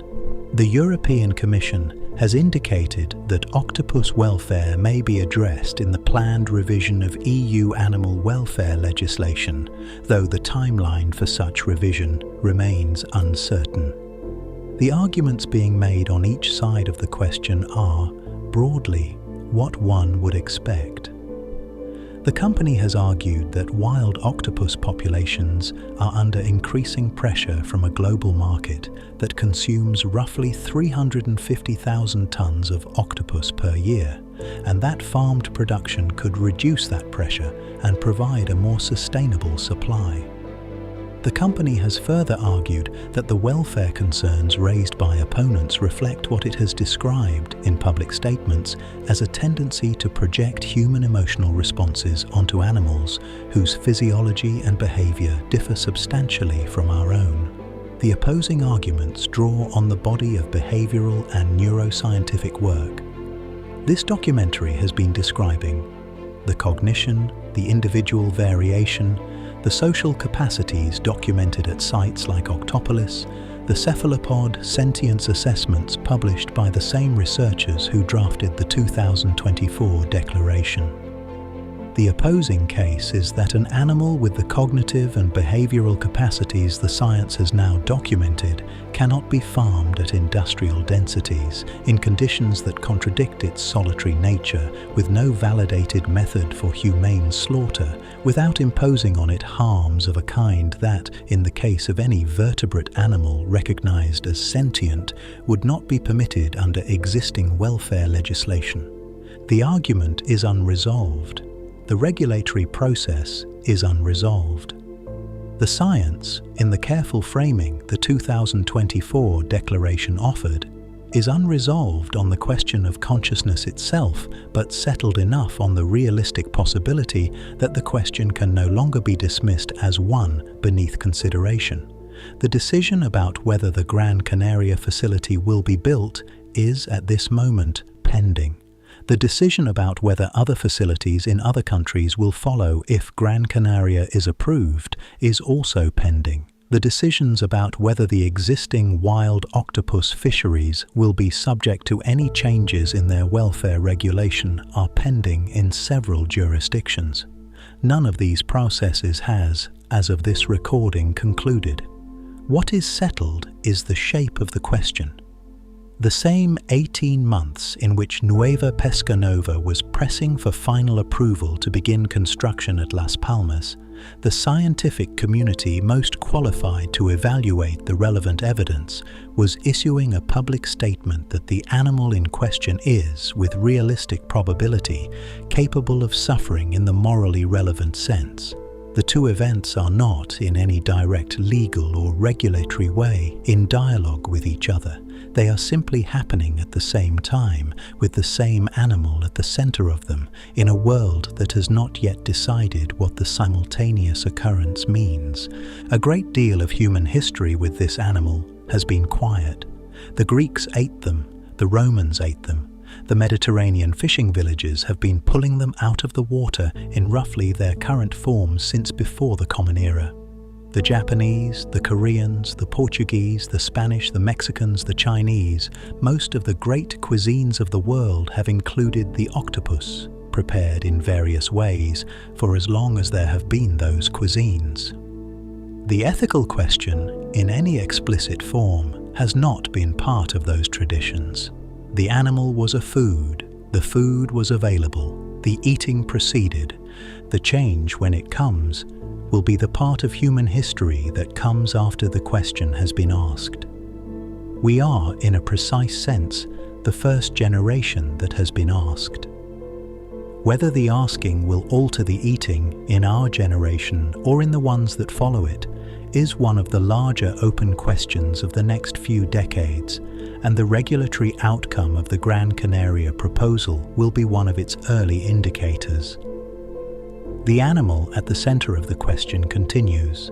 In the Mediterranean and the North Pacific and the deep canyons off California and the warm shallows of the Indo-Pacific, to do what it has been doing for the last 200 million years. It does not know that any of us are arguing. It does not know that 40 scientists signed a document about it in a meeting room in Manhattan, or that a Spanish company has applied for permits to build a facility that would, if approved, contain 1 million of its kind. It is, this evening, on a reef somewhere, hunting alone, in a body whose biology we have spent this documentary describing, and whose interior, if it has one, remains a question we are not yet in a position to settle. In January of 2026, a paper appeared in the journal Biological Reviews under the names of Alexandra Schnell of the University of Cambridge, Heather Browning of the University of Southampton, Andrew Crump of the Royal Veterinary College, Charlotte Byrne of the Royal Veterinary College, and Jonathan Birch of the London School of Economics.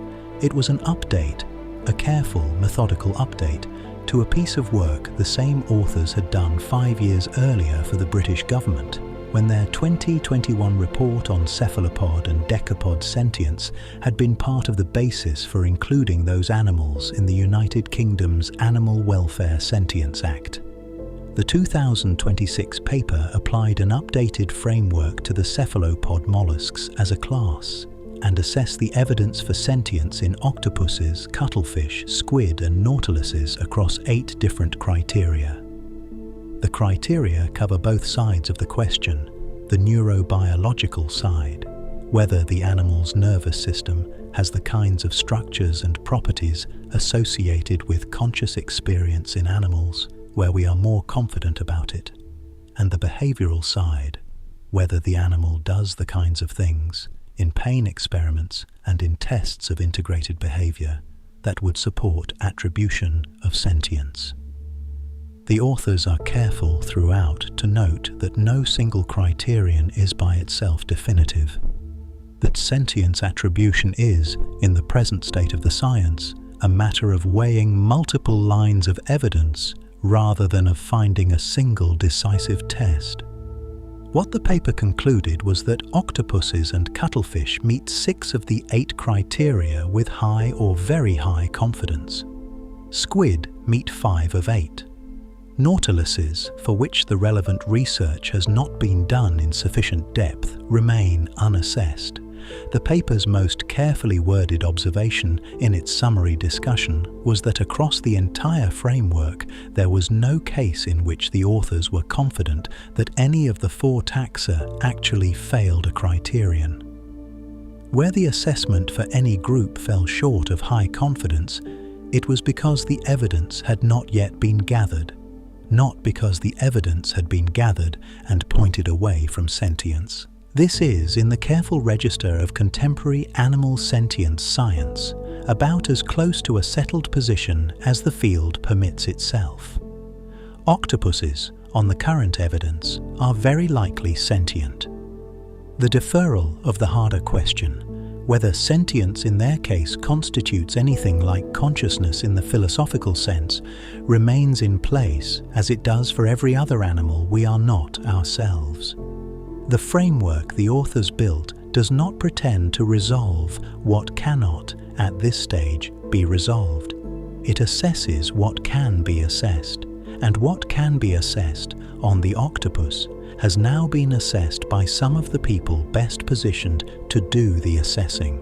The conclusion is the one this documentary has, across 13 hours of slow accumulation, been walking toward. This documentary has, in the time we have spent together, watched one octopus escape a tank in New Zealand and another short out the electrical system of an aquarium in Bavaria. It has watched the body of an octopus on a Mediterranean reef matching the color of a rock it cannot see, and the same body squeezing through an opening the size of its own eye. It has watched 8 arms taste their way through the cracks of a coral reef, 15 octopuses signaling to each other across a shell midden in Australia, a hunting party of fish coordinating with a cephalopod across more than 500 million years of evolutionary separation, a sleeping animal cycling through phases of color that may or may not be the outward correlates of something we would recognize as dreaming, a nervous system editing the proteins of its neurons in response to the temperature of the water around it, and a deep-sea mother on a ledge in the cold dark off the coast of California, tending her eggs for 4 years and 5 months until they hatched and she was gone. We have been looking at one animal in many places, doing many things across many depths of biological reality. The animal, in every case, has turned out to be more than the older textbook had reason to expect. The question of what to do with this, both in our regulatory decisions about the animal, which the previous chapter described, and in the larger question of what kind of place the world is, given that we share it with a creature like this, is the question the rest of the century, with luck, will work out. There is, before we close, one observation worth returning to, which we mentioned in passing very near the beginning of this work, and have not since given the weight it deserves. 600 million years ago, on a piece of sea floor whose precise location no one will ever identify, a small animal lived. It was probably worm-like in form, perhaps a centimeter or 2 long. It had, at the front of its body, patches of light-sensitive cells, the simplest possible precursors of what would eventually become eyes. It had a rudimentary nervous system. It moved and ate and reproduced and died and left descendants. We can reconstruct almost nothing about it from the fossil record, but we are confident from the comparative evidence of its modern descendants that it existed and that its body was approximately the shape we have just described. It is one of the small evolutionary inflection points around which the rest of the history of animal life eventually unfolded. That animal had 2 daughter lineages. One of them became, after very long stretches of time and an unfathomable number of intermediate forms, the line that eventually produced the vertebrates, the fish, the amphibians, the reptiles, the birds, the mammals, and, at the end of one short branch among the mammals, us.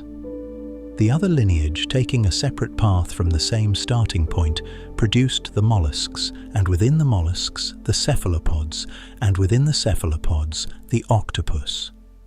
From that single ancestor, then, two independent experiments in what an animal could become have been running on this planet for 600 million years. The experiments share their starting conditions and almost nothing else. The chemistry of life, the basic genetic machinery, the broad outlines of how cells work. These were common inheritance and are common across both lineages today. But the body plans, the nervous systems, the sensory worlds, the strategies of life and the architectures of cognition went their own way down the two paths. One path led, in the end, to a vertebrate brain enclosed in a bony skull, sitting at the top of a body that wore its skeleton on the inside. The other path led, in the end, to a body without bones, with 8 tasting arms, with 3 hearts, with skin that responds to light on its own, and with a nervous system that has more of its neurons distributed in its limbs than concentrated in its head. Both paths produced, eventually, animals that solve problems, that exhibit individual variation, that respond to circumstance in ways their genes did not directly specify, and that, by the evidence the careful research has now accumulated, are very probably capable of something like experience. This is, when you hold it for a moment, an arresting fact. The kind of minds we have are not, in any deep evolutionary sense, the only kind that exist on this planet. The kind of minds the octopus has are not, in any deep evolutionary sense, the only kind that arrived at intelligence on this planet. Two paths from one ancestor, both ending in animals that do what intelligent animals do: recognize, decide, remember, learn, perhaps suffer. The fact that the same starting point led, twice and independently, to something that can plausibly be called a mind suggests, at minimum, that minds of some kind are not improbable outcomes for life of the sort the Earth has been running. The fact that the two minds are, at the level of architecture, almost completely different suggests that minds are not constrained to the shape ours has. There is more than one way to be intelligent. There is more than one way to be aware. The octopus is the closest thing this planet has to an animal that has worked out an alternative to us from the same beginning and has been working it out for as long as our line has existed. We will not, in our lifetimes, encounter the kind of intelligence that science fiction has been imagining since H.G. Wells, an intelligence from somewhere else, formed by conditions we do not share, organized on principles we did not develop. The galaxy may, for all we know, be full of such intelligences. We may, in due course, find them. But the planet we live on already contains one. The encounter has been available to us, in our oceans, for as long as we have had oceans to look into. The animal has been on the reef for 200 million years, doing what its body does. We have been looking at it carefully for about 70. Somewhere tonight, in a stretch of coral reef in the warm shallows of the Indo-Pacific, or in a kelp forest off the coast of California, or in the cold dark of a canyon 1,300 meters below the surface of the Pacific, or in the rocky shallows of a Mediterranean cove south of Naples, or in a bay on the south coast of New South Wales where the shell middens are still occupied. An octopus is doing what an octopus does. It is hunting alone, or resting in a den, or signaling at another octopus across a few meters of water, or tending eggs it will not outlive, or moving slowly across a piece of seafloor with 2 coconut shells gathered beneath its body. It is breathing through its gills, with 2 hearts pumping the blue blood across them, and a 3rd heart pumping that blood slowly through the rest of its body. Its arms are tasting what they touch. Its skin is responding to the light around it. Its central brain is making decisions whose substrate involves edited proteins we did not know about 15 years ago and patterns of neural activity we cannot yet read. It is, in every sense the science can presently confirm, an animal. It is, in many of the senses we have spent the last several hours considering, more than just an animal. It does not know we have been talking about it. It does not need to. It is where it is, doing its work, in a body that has been refining itself for an unimaginable number of generations, in an ocean that has been the same ocean, in slow geological terms, for the entirety of its species' history. The two of us, the listener and the narrator, sit on the same shore of the same ocean, on an evening in the middle of our own short generation, having considered what is known and what is not known about an animal that does not know either of us. The animal will continue, the science will continue, the question in some form will continue. You can rest now. Whatever the octopus is doing, it does not need you to be awake for it. Good night.